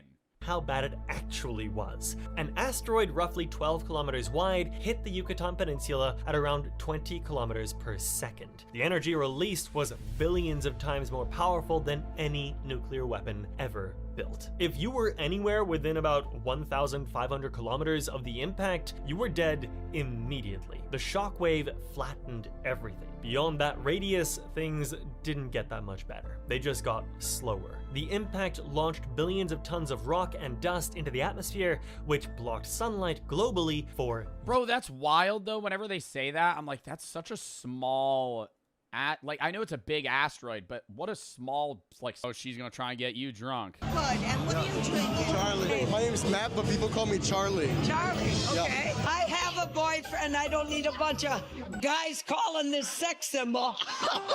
Well, you got one right here. Oh, there you go. That's Charlie. I know. Charlie. I don't remember his name. Why is that? Do I look familiar? Almost 83 in March I will be. I can't believe I... You don't look a day over 29. Oh, yeah.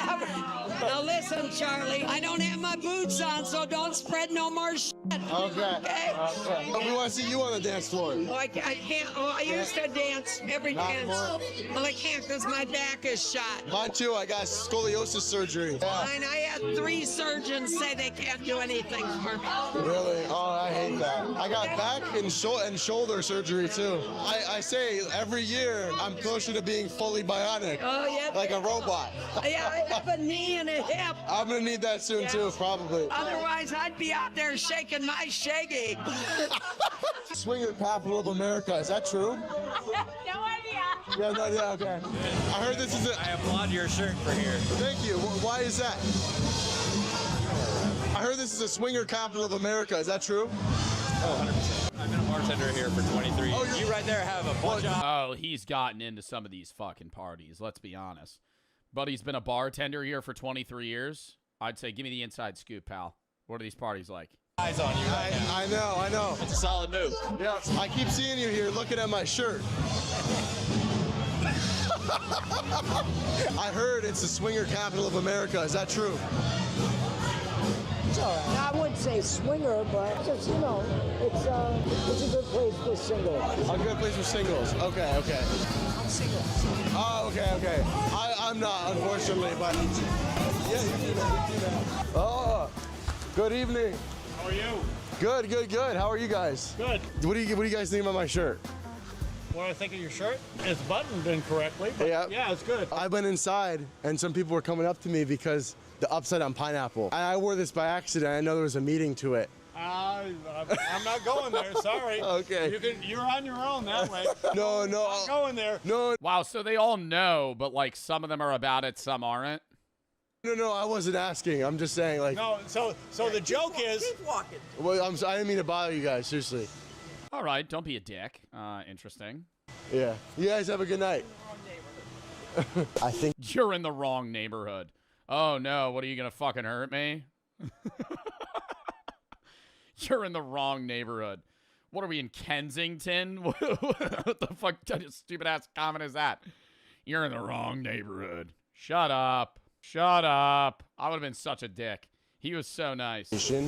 At the wrong time. We heard there's a lot of. Could have just said, I don't really want to get interviewed.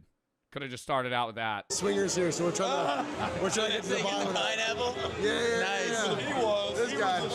Yeah? What are you doing yet? We're trying to find swingers right now. Swingers? Yeah. Hey, Gramps, you want to hit the Eiffel Tower? Hey, Gramps, me and you, tag team, brother. We're going to be the dynamic duo later. No.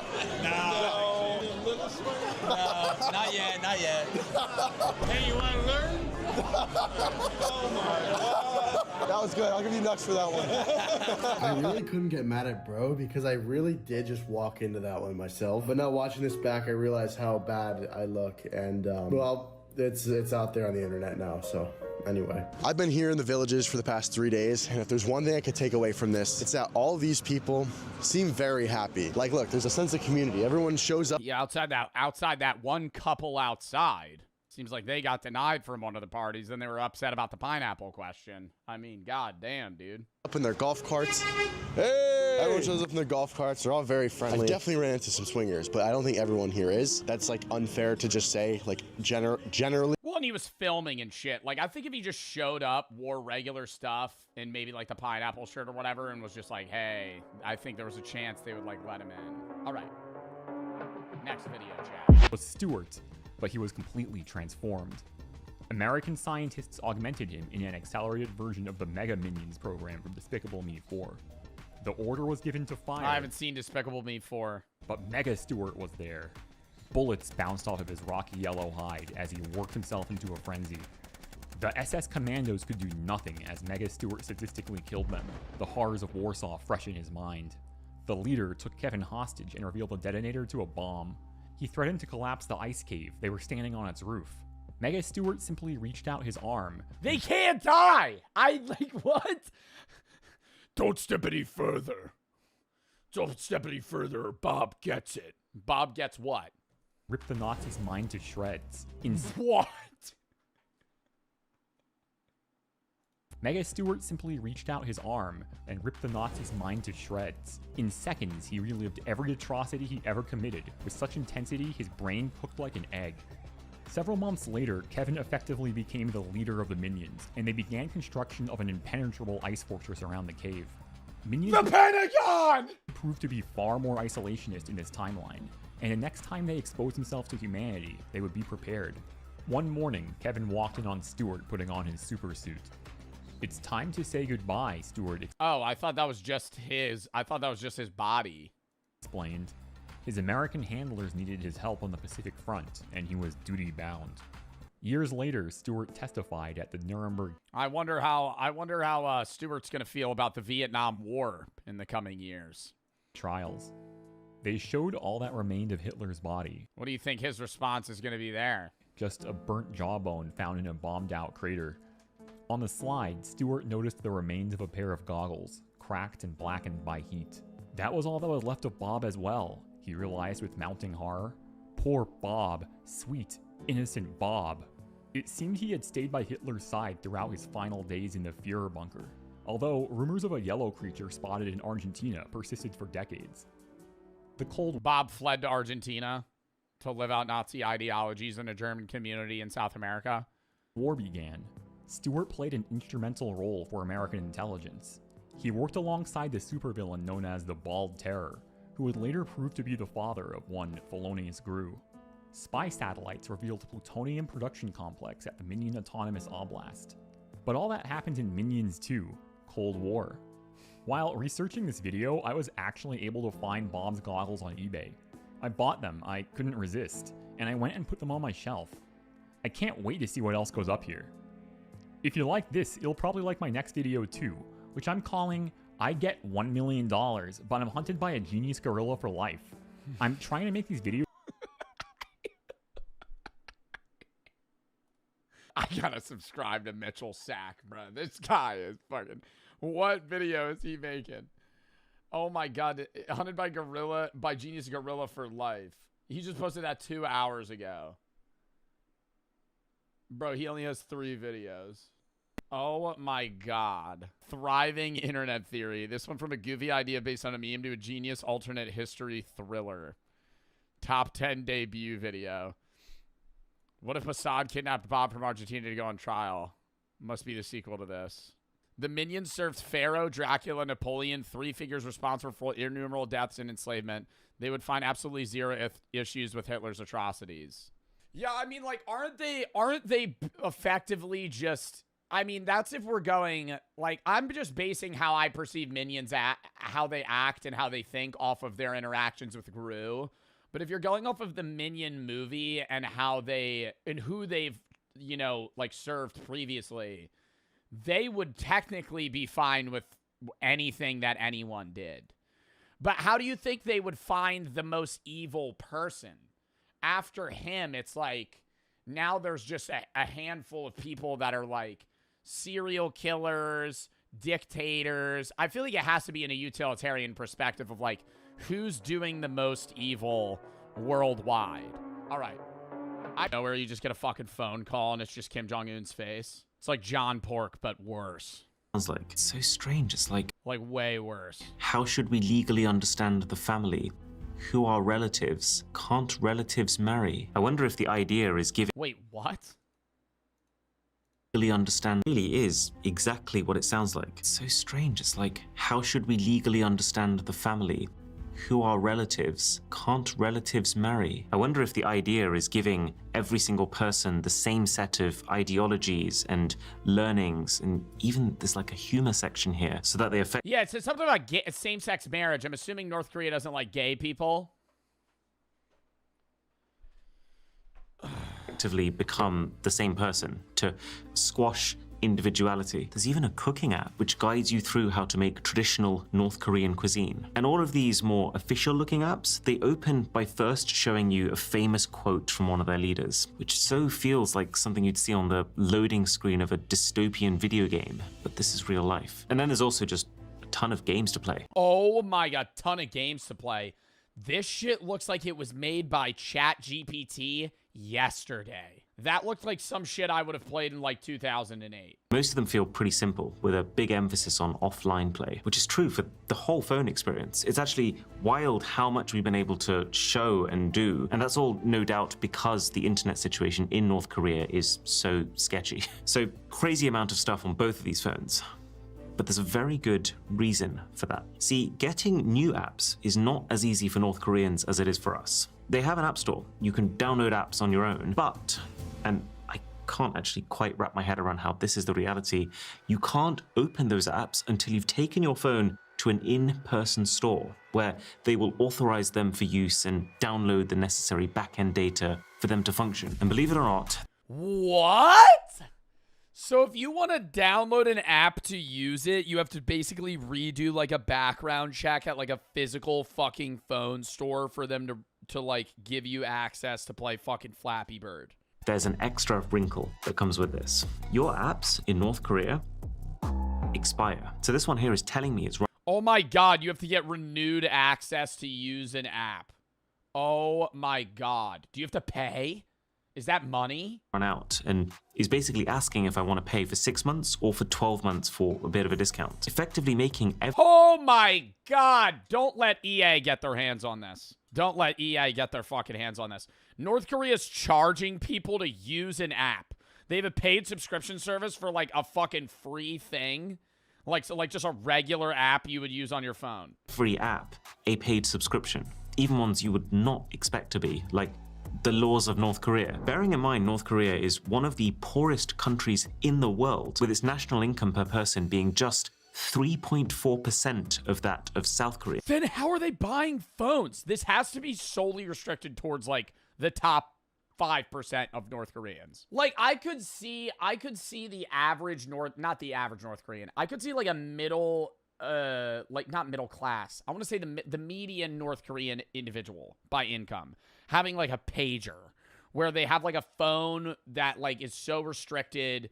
It's basically just like a flip phone where they can call like 4 people, and it's like how they talk to their boss, or like if the government needs to send them a message or something. Like I could see that, but I feel like this is just not, no one has this. Concept of being able to sustain a large library of apps is a luxury that very few will be able to afford. And that's assuming you... Oh my God, imagine you have to pay to use settings. Sorry, your settings subscription expired. You have to pay us $40 to use the settings app. You can even afford the phone. But we already uninstalled it because you didn't pay for it. So now you need to go in person to get settings reinstalled. You didn't pay to use the App Store, so you can't download apps. You need to pay us to be able to use the app to apps to get the App Store. Well, here's the real conundrum. The App Store app got deleted off your phone. So even if you did go in person, you wouldn't be able to reinstall it because they can't re-download the App Store. You just should have paid for it. So your phone's basically a brick. You're going to need to buy a new one. Did find a way to sideload your apps without going to a physical store for that authorization, or if you found a way to get around the app expiration system, which we realized. Do you think you have any North Korean viewers? No. We're 16 minutes into this video, and you just asked whether or not you think they have YouTube? As you could temporarily do just by changing the date on your phone to an earlier one. There's a very important reason. Wait, you could jailbreak the phone, huh? That's assuming you can even afford the phone in the first place. Now, even if you did find a way to sideload your apps without going to a physical store for that authorization, or if you found a way to get around the app expiration system, which we realize you could temporarily do just by changing the date on your phone to an earlier one, there's a very important reason. I would be fucking mortified to do that as a North Korean citizen. My God. No, I'm fucking following the rule book by the fucking book, dude. Oh my God. You have a North Korean iPhone, you're like, oh, they want me to pay to reuse this. What if I just change it back a year and redo my subscription? You just hear your phone just starts going, I'd chuck it in a river. Why you might not want to try that in North Korea. And it's called Red Flag. Red Flag is an underlying layer of surveillance software that appears on all phones sold in North Korea. We know it exists because we can see the effects of it, and I'm told older versions used to be really easy to see and get around, but in these newer phones, Red Flag is now baked into the lowest level of the Android software, making it almost untraceable and impenetrable. Plus, it blocks off developer settings, which you can normally unlock by tapping this build number several times, meaning that it stops you figuring out what is really going on behind the scenes. But the idea of Red Flag is to persistently make sure that what you're doing on your phone is legitimate. So every file, every app, every photo that you take has a digital signature, a record that signals to the phone you where... start fucking snapping pictures of your butthole, dude. Oh my God, dude. There's just one guy at a big fucking he's at like a fucking huge monitor screen in North Korea, just like monitoring everybody's phones. He's just like, dude, what's this one guy doing? That file originated from. Holy fuck. Red Flag makes sure that they like come flag you down. You're like, dude, I don't know. I thought I had like an abscess or something. The only files or apps that can be opened on these phones are either ones with the North Korean government signature or a self-signature, which is files that originate from the phone itself, like photos from your camera. Anything else originating from anyone else won't have an approved signature, and so will not open. It'll just get automatically deleted by the software when it's sent to one of these phones. Now, oh, so you're not in trouble, it'll just remove it. That doesn't seem to have stopped people from trying to get unauthorized content to work. There was an extensive report from Martin Williams and Niklaus Scheiss, which goes into how some would try to skirt the system by opening foreign files via the phone's web browser. But now that the signature checks are happening on a deeper device level, it can pick those up. It doesn't work. Or there was a Daily NK report last year that mentioned while North Koreans couldn't store outside videos on their phones, they could insert SD cards containing the material into their phones instead. However, there is one final, very sinister surveillance feature, clearly designed to deter any attempts at this. These devices, both of them, will take periodic screenshots as you're using them. I thought that was the red flag thing. What the fuck? Am I stupid? That's what I thought he was just talking about. Like that it was just showing times and you couldn't click on it. Isn't that what it is? See these screenshots being taken in the same way that you'd expect to. But you know it's happening because I can actually show you the folder where they're being stored. I can see this has actually been taking screenshots today while I've been recording this video. The frequency of the shots seems to vary, but it's many times per day. And the most alarming part.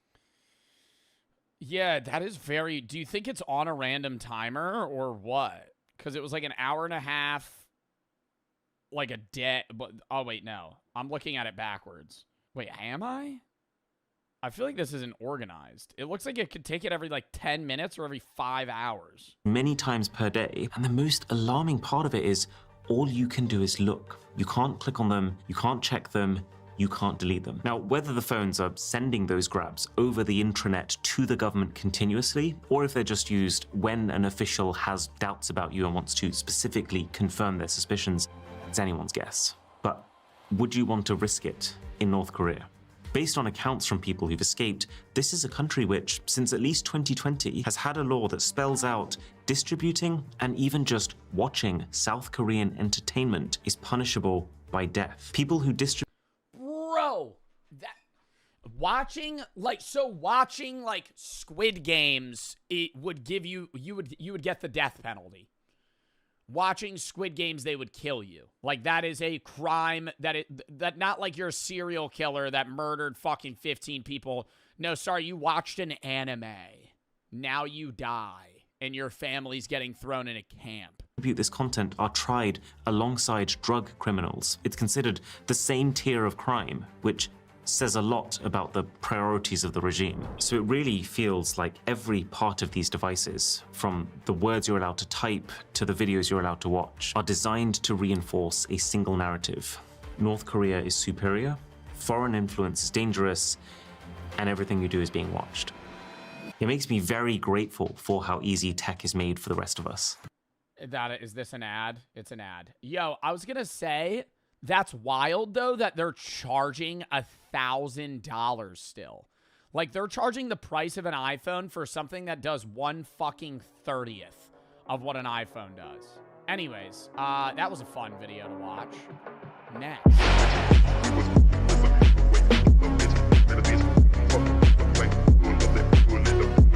They like change all the players to like North Koreans though. It's like messy, but they just like change it. Like everybody's just reskinned just like fully. Like it's just every team's just only North Korean citizens. Interesting, because this shot of Messi's face, I reverse image searched it, is not from International Soccer League 2.0, but instead a screen grab from a trailer of Japanese-made Pro Evolution Soccer. The other thing that I think is absolutely fascinating about this football game is the Asian players are missing. Like, you can select the team.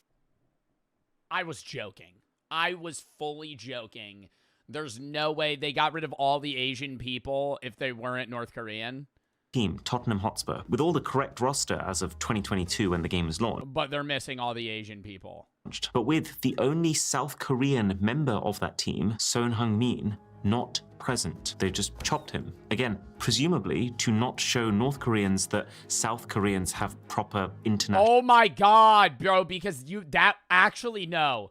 Yo, they had to do that. Because if you were playing this game as a North Korean citizen, you'd be like, wait, this guy's on a fucking UK professional soccer team, and he's from fucking South Korea? Athletic careers. In fact, just the general situation with apps in North Korea is so different to what you and I are used to. The first thing that jumps out is there's just so many of them. Like, have you ever seen this? I low-key feel like this phone emits radiation, but like not like ionizing radiation. Like this, I feel like this phone, like if you slept next to it, would probably cause some health problems. this many apps pre-installed on a smartphone. This right here is a medicine app, but a medicine app where you can order whatever you might need for home delivery. There's maps with navigation too, although fascinatingly, it doesn't show a clear dividing line between North and South Korea, and also doesn't let you zoom any further out than the country itself. It's a little bit more advanced. Bro, you can't see the fuck. Do you think they have a globe? Do you think they have a globe? Do you think they teach? Bro, we've seen so many documentaries about North Korea. I don't think I've ever actually asked that or, like, looked into that.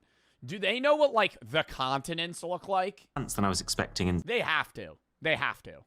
some ways too. The Earth's flat? I don't think they think the Earth's flat because there's no religion. There's no religion, and that's where, like, it kind of got phased out. There would be no reason for them to say the Earth's flat. Like, there's a store here where you can buy things like And there are genuine fucking scientists in North Korea. Like, dude, there's people working on, like, military high-grade, like, physics-based shit.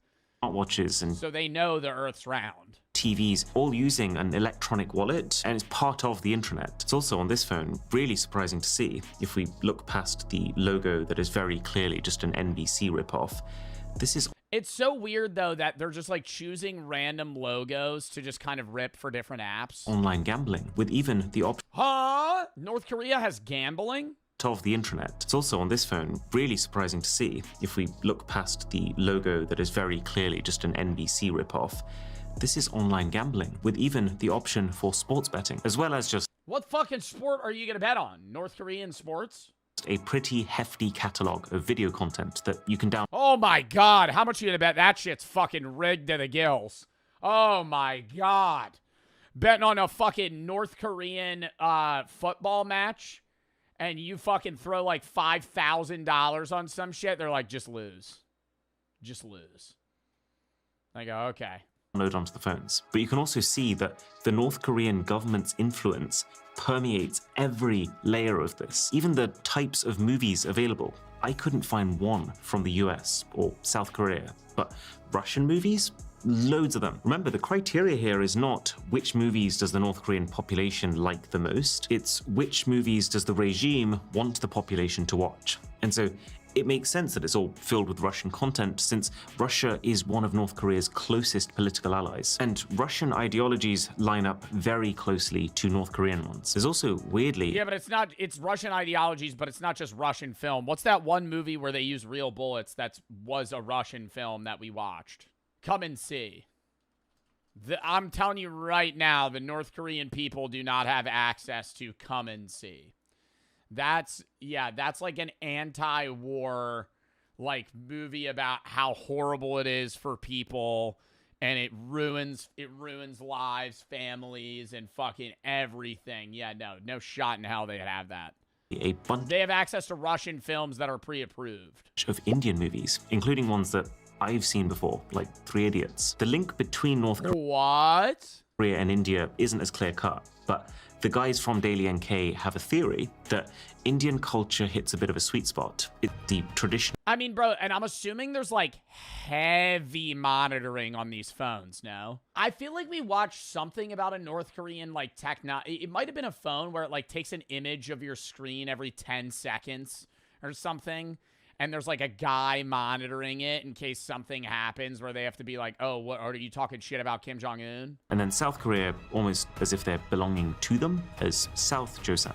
But it gets worse, because Daily NK News, the guys who actually secured these phones in the first place, and whose basement I'm sitting in right now, they've probed around and found all sorts of extra oddities in the software. Like how, if you type Kim Jong-un, the name of the current leader, into any app, it will make the text bold the second you finish the word. Or how all sorts of South Korean slang is just subtly corrected to the more proper North Korean approved way of saying the same thing. Presumably because a lot of this slang originates in some capacity from South Korean media. And the North doesn't want their population. Yeah, but then how the hell, if they're getting a lot of that slang from South Korean media, how would the North Korean people even have their hands on that slang or media to even be able to use it in their phones in the first place?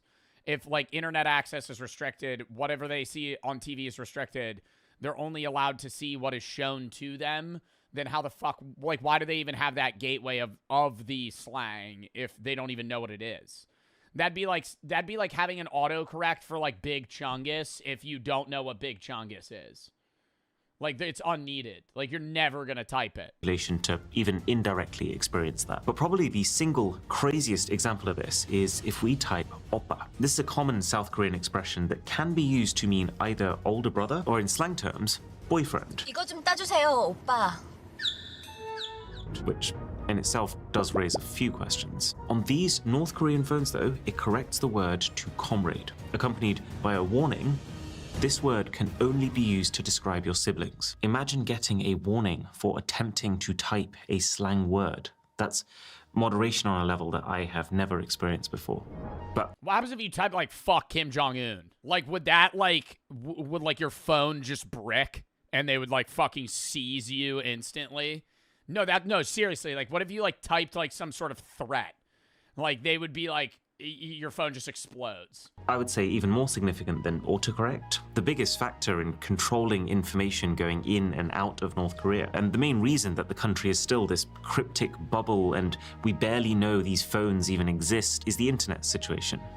Or really, the lack of one. Look at this. On the Haeyang phone, there is I want to also kind of side note here, there is like a level of US meddling that people claim goes on for foreign phones for us as well.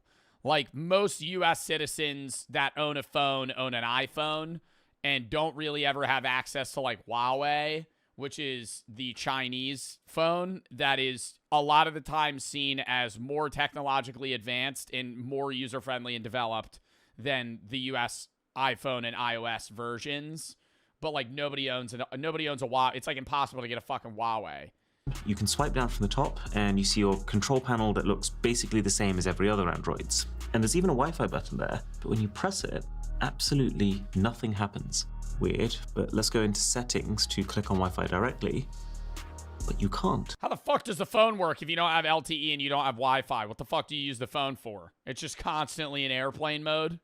And they've actually gone a step further with this more recent Samtaesang, because you go into the quick settings, there isn't even a Wi-Fi icon at all. It's like they don't want— What do you use the fucking phone for? The calculator app? Like, what am I gonna play offline Subway Surfers on the fucking phone? What do you use the phone for? You're not fucking connected to anything. Messaging? You can't message people without fucking connectivity. Or bars. You to even consider that the feature could— That's the point? Well, then don't even give them phones. —be as accessible as that. The only way to get something that even resembles Wi-Fi is this.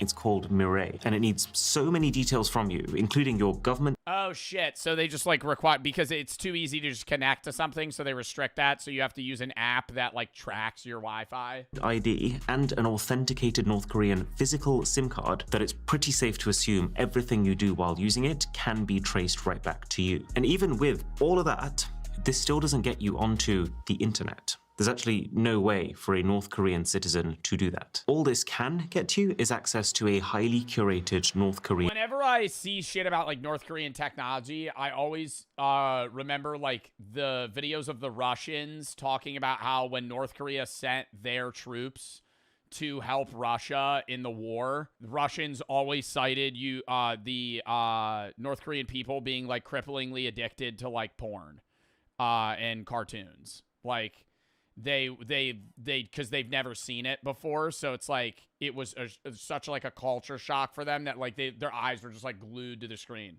Like the technology that they have there, like the unrestricted access to the internet's like absurd. Intranet, where you can look at specifically government-approved TV, news, propaganda, and apps. More on that in a bit, but the key thing to know for now— Damn, bro. Do you think there's like any apps they could use that we use? No, because it would be non-North Korean tech. I'm thinking like games, like dude, like Doodle Jump. Like you think I feel like, bro, like do you think they're like restricted from playing like Doodle Jump? Is it doesn't look like it would be a great experience. The app itself tells you to expect speeds between 2 and 33. Indonesia's deadliest ritual is getting worse.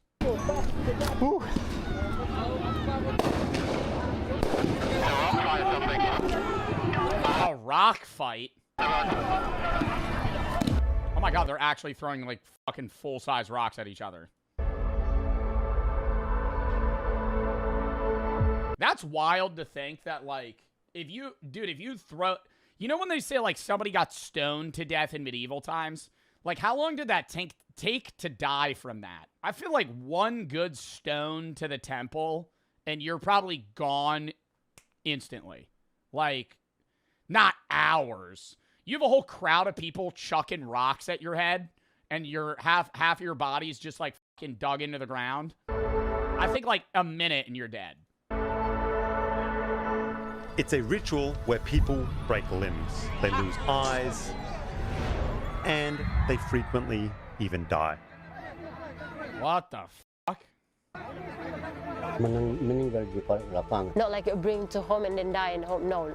Died on the field. On the field. Oh, this on the field? Do they stop the games if that happens, or do they keep going? Is a pasola. It's a ritualized horseback warfare on the remote tribal island of Sumba in Indonesia. I see some police around just in case anything spills out into like a real battle. Oh, like people actually get like genuinely pissed at each other and start trying to hurt each other? What is this, though? Is this a game, or are they just throwing, like, I don't understand. Is there rules? Because they're throwing, like, sharp fucking spears at each other. Like, couldn't that impale you? The whole idea is that blood has to hit the field here so that it's not spilled outside of these events. Is the pasola dangerous to participate in? He says it's dangerous, but I'm not scared because I believe this. But that belief system is being replaced. With motorbikes? And the new gods, they don't come with the same kind of rules. Bro, I swear to God, if they're replacing it with horses in like spears to motorbikes and stones, that's so much worse. Too violent now. Too violent, yeah. That's what they're scared. And what happens when the ritual stops being sacred?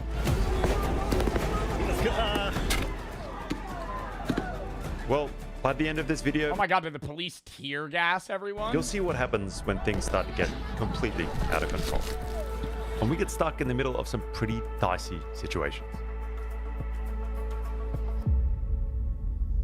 I don't know if this is a sport. It says it's a ritual, but is it a sport or like a tradition of sorts? Because what's that, what's the one in Rome? Calcio Historico. Have you ever seen that shit? That's scary. Maybe not as scary as this. Calcio Historico is like a football predecessor. And they actually fist fight in the middle of the arena. Like, they beat the shit out of each other. I'm pretty sure it's like a tournament once a year. And you're only allowed to play for a team if you were born there. And you have to be in a certain part of Italy to play. Originated in the early Middle Ages in Italy. Still played in Florence. Is there a video of Calcio Storico? I would never even join this shit. This is, like, terrifying.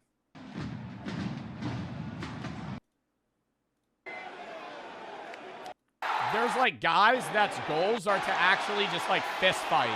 You see how they're, like, holding each other down? Like, they're wrestling. There's dudes that their whole point is to, like, pin people down so they can't move. Where's, like, the start of a round? I want to see somebody, like, fist fight.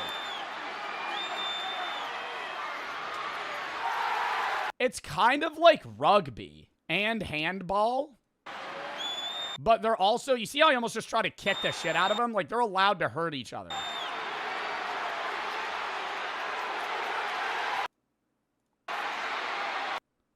Do they got, like, a Calcio Storico high, best hits? Best fights. Where's the Here Comes the Boom? Sport Friday brings us to Florence, where we're watching... What, they're fist fighting in the middle of the game! Fun Sport Friday brings us to Florence, where we're watching Oh my God! Calcio, a game in which you'll never guess. It's so simple. The front lines box. They just try to kick each other's ass, knock the opponent out, so they have less people, while the back play the simplest game. You just try to put that ball... Yeah, you just fucking slump him. He just faints in the middle of the fucking arena. You go, okay, on to the next guy. You get third-partied. Imagine that. You're winning a fight. Some dude comes up behind you, hits you with a fucking haymaker.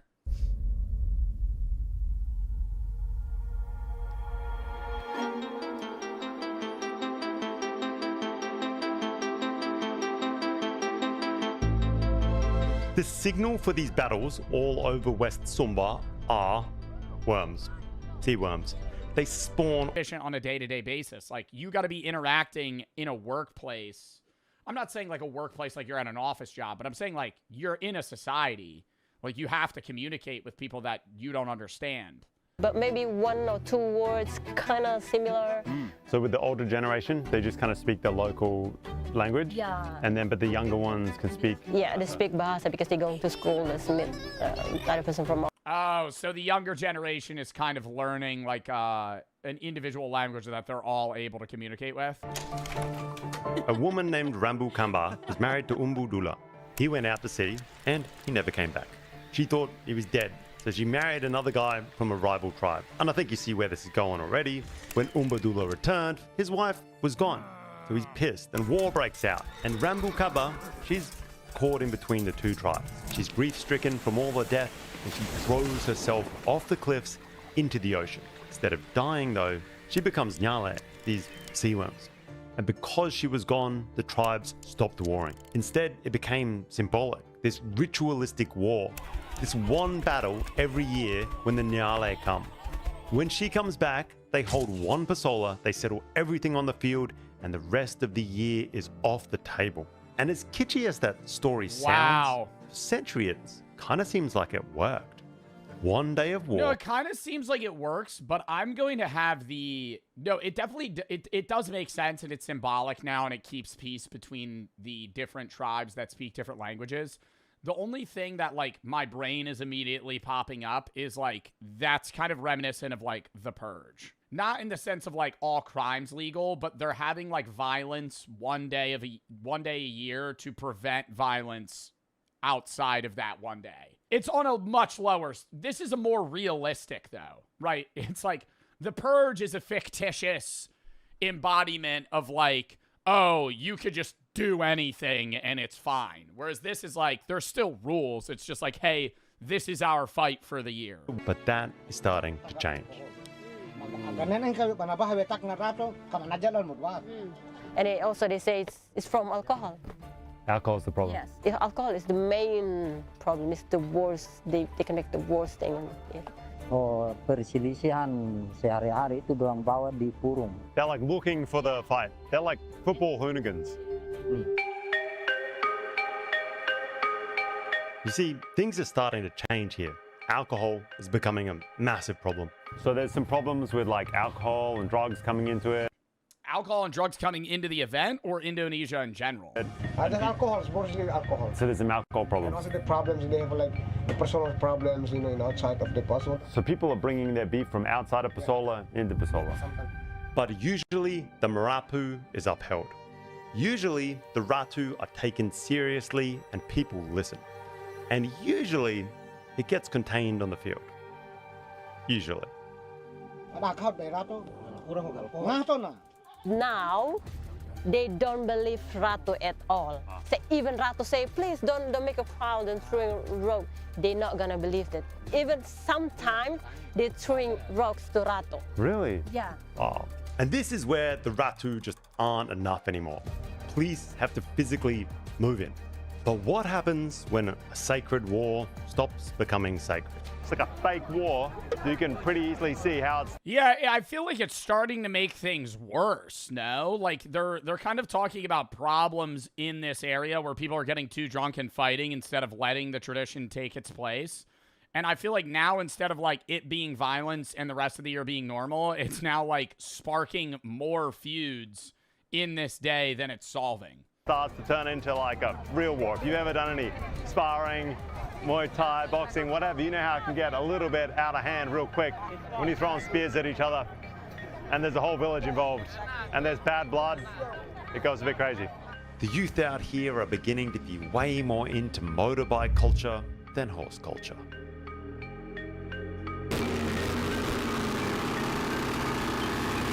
The horse culture is fading away. Yeah, I feel like it's going to be way more dangerous if this at some point switches to, like, motorbikes. Like, if they stop... I understand the horses and, like, the horses dying is a problem, but, like, if they start riding motorbikes around and, like, fucking throwing sticks at each other, like, multiple people are going to die. This motorbike kids. These hotheads driving around, like to drink, go to these events, and throw stones.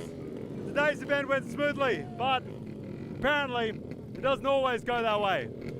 We're about to head to some of the more dangerous pasolas. Dangerous from a crowd gets involved perspective. And the belief in Marapu, the thing that's carried those laws, the beliefs, the faith system here, that made the Ratu matter. Now, it's kind of fading. So actually they're kind of worried that the fight culture will stop people coming. Yeah, that's what they worry. And that's they ruin the traditional and then stop people coming. Because if people stop coming, then what's the meaning of this? Right. They're proud of their culture. They want to showcase it. They want it to be like an event that everybody should be able to attend safely. And nowadays, far too often, tempers spill over and it turns into an alcohol-fueled, full-blown tribal war with the army. I think it's like you have to build some level because the event's so much larger and there's so many more things available to the people that are, you know, spectating. I don't want to say you have to have like security, but there should be like scanning to get in, you know what I mean? Like you could make it an event where it's like traditional, but like, hey, you're not allowed to bring this. You can't like bring alcohol in your fucking motorbike on the grass. Like park that shit outside, you know? Like, what are we doing? Like, it's a lack of respect for the tradition. Oh my God, that guy just got hit in the fucking head. Full-blown tribal war with the army involved.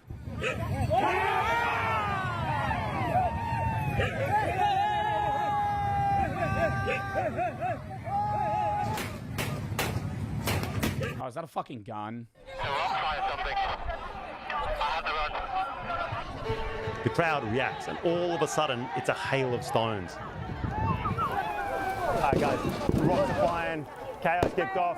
The dude with the cigarette hiding behind Andrew. There's a rock going off. He's just fucking huddling behind him. Rocks are flying, chaos kicked off. It seems like the war is here.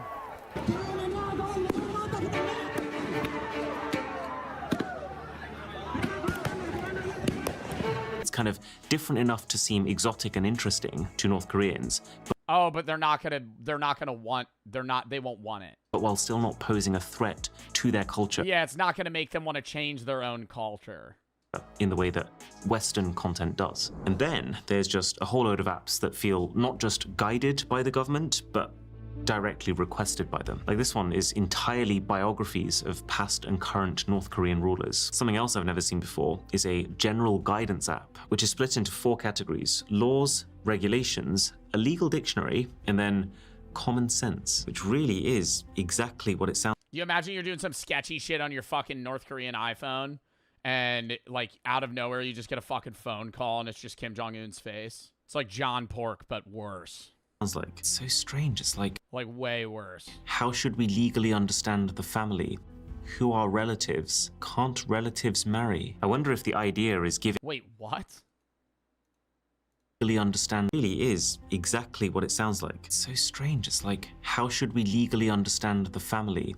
Who are relatives? Can't relatives marry? I wonder if the idea is giving every single person the same set of ideologies and learnings, and even there's like a humor section here so that they affect. Yeah, it says something about same-sex marriage. I'm assuming North Korea doesn't like gay people. Effectively become the same person to squash individuality. There's even a cooking app which guides you through how to make traditional North Korean cuisine. And all of these more official looking apps, they open by first showing you a famous quote from one of their leaders, which so feels like something you'd see on the loading screen of a dystopian video game, but this is real life. And then there's also just a ton of games to play. Oh my God, ton of games to play. This shit looks like it was made by ChatGPT yesterday. That looked like some shit I would have played in like 2008. Most of them feel pretty simple, with a big emphasis on offline play, which is true for the whole phone experience. It's actually wild how much we've been able to show and do, and that's all no doubt because the internet situation in North Korea is so sketchy. So crazy amount of stuff on both of these phones. But there's a very good reason for that. See, getting new apps is not as easy for North Koreans as it is for us. They have an app store. You can download apps on your own, but, and I can't actually quite wrap my head around how this is the reality. You can't open those apps until you've taken your phone to an in-person store where they will authorize them for use and download the necessary back-end data for them to function. And believe it or not... What? So if you want to download an app to use it, you have to basically redo like a background check at like a physical fucking phone store for them to like give you access to play fucking Flappy Bird. There's an extra wrinkle that comes with this. Your apps in North Korea expire. So this one here is telling me it's... Oh my God, you have to get renewed access to use an app. Oh my God. Do you have to pay? Is that money? Run out, and he's basically asking if I want to pay for 6 months or for 12 months for a bit of a discount. Effectively making... Oh my God. Don't let EA get their hands on this. Don't let EA get their fucking hands on this. North Korea's charging people to use an app. They have a paid subscription service for like a fucking free thing. Like just a regular app you would use on your phone. Free app, a paid subscription, even ones you would not expect to be, like the laws of North Korea. Bearing in mind, North Korea is one of the poorest countries in the world, with its national income per person being just 3.4% of that of South Korea. Then how are they buying phones? This has to be solely restricted towards like the top 5% of North Koreans. Like I could see the average not the average North Korean. I could see like a middle like not middle class. I want to say the median North Korean individual by income having like a pager where they have like a phone that like is so restricted. It's basically just like a flip phone where they can call like 4 people, and it's like how they talk to their boss, or like if the government needs to send them a message or something. Like I could see that, but I feel like this is just not, no one has this. Concept of being able to sustain a large library of apps is a luxury that very few will be able to afford. And that's assuming you... Oh my God, imagine you have to pay to use settings. Sorry, your settings subscription expired. You have to pay us $40 to use the settings app. You can even afford the phone. But we already uninstalled it because you didn't pay for it. So now you need to go in person to get settings reinstalled. You didn't pay to use the App Store, so you can't download apps. You need to pay us to be able to use the app to apps to get the App Store. Well, here's the real conundrum. The App Store app got deleted off your phone. So even if you did go in person, you wouldn't be able to reinstall it because they can't re-download the App Store. You just should have paid for it. So your phone's basically a brick. You're going to need to buy a new one. Did find a way to sideload your apps without going to a physical store for that authorization, or if you found a way to get around the app expiration system, which we realized... Do you think you have any North Korean viewers? No. We're 16 minutes into this video, and you just asked whether or not you think they have YouTube? As you could temporarily do just by changing the date on your phone to an earlier one. There's a very important reason... Wait, you could jailbreak the phone? Huh? That's assuming you can even afford the phone in the first place. Now, even if you did find a way to sideload your apps without going to a physical store for that authorization, or if you found a way to get around the app expiration system, which we realize you could temporarily do just by changing the date on your phone to an earlier one, there's a very important reason I would be fucking mortified to do that as a North Korean citizen. My God. No, I'm fucking following the rule book by the fucking book, dude. Oh my God. You have a North Korean iPhone, you're like, oh, they want me to pay to reuse this. What if I just change it back a year and redo my subscription? You just hear your phone just starts going, I'd chuck it in a river. Why you might not want to try that in North Korea. And it's called Red Flag. Red Flag is an underlying layer of surveillance software that appears on all phones sold in North Korea. We know it exists because we can see the effects of it, and I'm told older versions used to be really easy to see and get around, but in these newer phones, Red Flag is now baked into the lowest level of the Android software, making it almost untraceable and impenetrable. Plus, it blocks off developer settings, which you can normally unlock by tapping this build number several times, meaning that it stops you figuring out what is really going on behind the scenes. But the idea of Red Flag is to persistently make sure that what you're doing on your phone is legitimate. So every file, every app, every photo that you take has a digital signature, a record that signals to the phone You just start fucking snapping pictures of your butthole, dude. Oh my god. Oh my god, dude. There's just one guy at a big fucking he's at like a fucking huge monitor screen in North Korea, just like monitoring everybody's phones. He's just like, dude, what's this one guy doing? That file originated from. Holy fuck. Red flag makes sure that they like come flag you down. You're like, dude, I don't know. I thought I had like an abscess or something. the only files or apps that can be opened on these phones are either ones with the North Korean government signature or a self-signature, which is files that originate from the phone itself, like photos from your camera. Anything else originating from anyone else won't have an approved signature, and so will not open. It'll just get automatically deleted by the software when it's sent to one of these phones. Now, oh, so you're not in trouble, it'll just remove it. That doesn't seem to have stopped people from trying to get unauthorized content to work. There was an extensive report from Martin Williams and Niklaus Scheiss, which goes into how some would try to skirt the system by opening foreign files via the phone's web browser. But now that the signature checks are happening on a deeper device level, it can pick those up. It doesn't work. Or there was a Daily NK report last year that mentioned while North Koreans couldn't store outside videos on their phones, they could insert SD cards containing the material into their phones instead. However, there is one final, very sinister surveillance feature, clearly designed to deter any attempts at this. These devices, both of them, will take periodic screenshots as you're using them. I thought that was the red flag thing. What the fuck? Am I stupid? That's what I thought he was just talking about. Like that it was just showing times and you couldn't click on it. Isn't that what it is? See these screenshots being taken in the same way that you'd expect to. But you know it's happening because I can actually show you the folder where they're being stored. I can see this has actually been taking screenshots today while I've been recording this video. The frequency of the shots seems to vary, but it's many times per day. And the most alarming part. Yeah, that is very... Do you think it's on a random timer or what? Because it was like an hour and a half, like a day. Oh, wait, no. I'm looking at it backwards. Wait, am I? I feel like this isn't organized. It looks like it could take it every like 10 minutes or every 5 hours. Many times per day. And the most alarming part of it is all you can do is look. You can't click on them. You can't check them. You can't delete them. Now, whether the phones are sending those grabs over the intranet to the government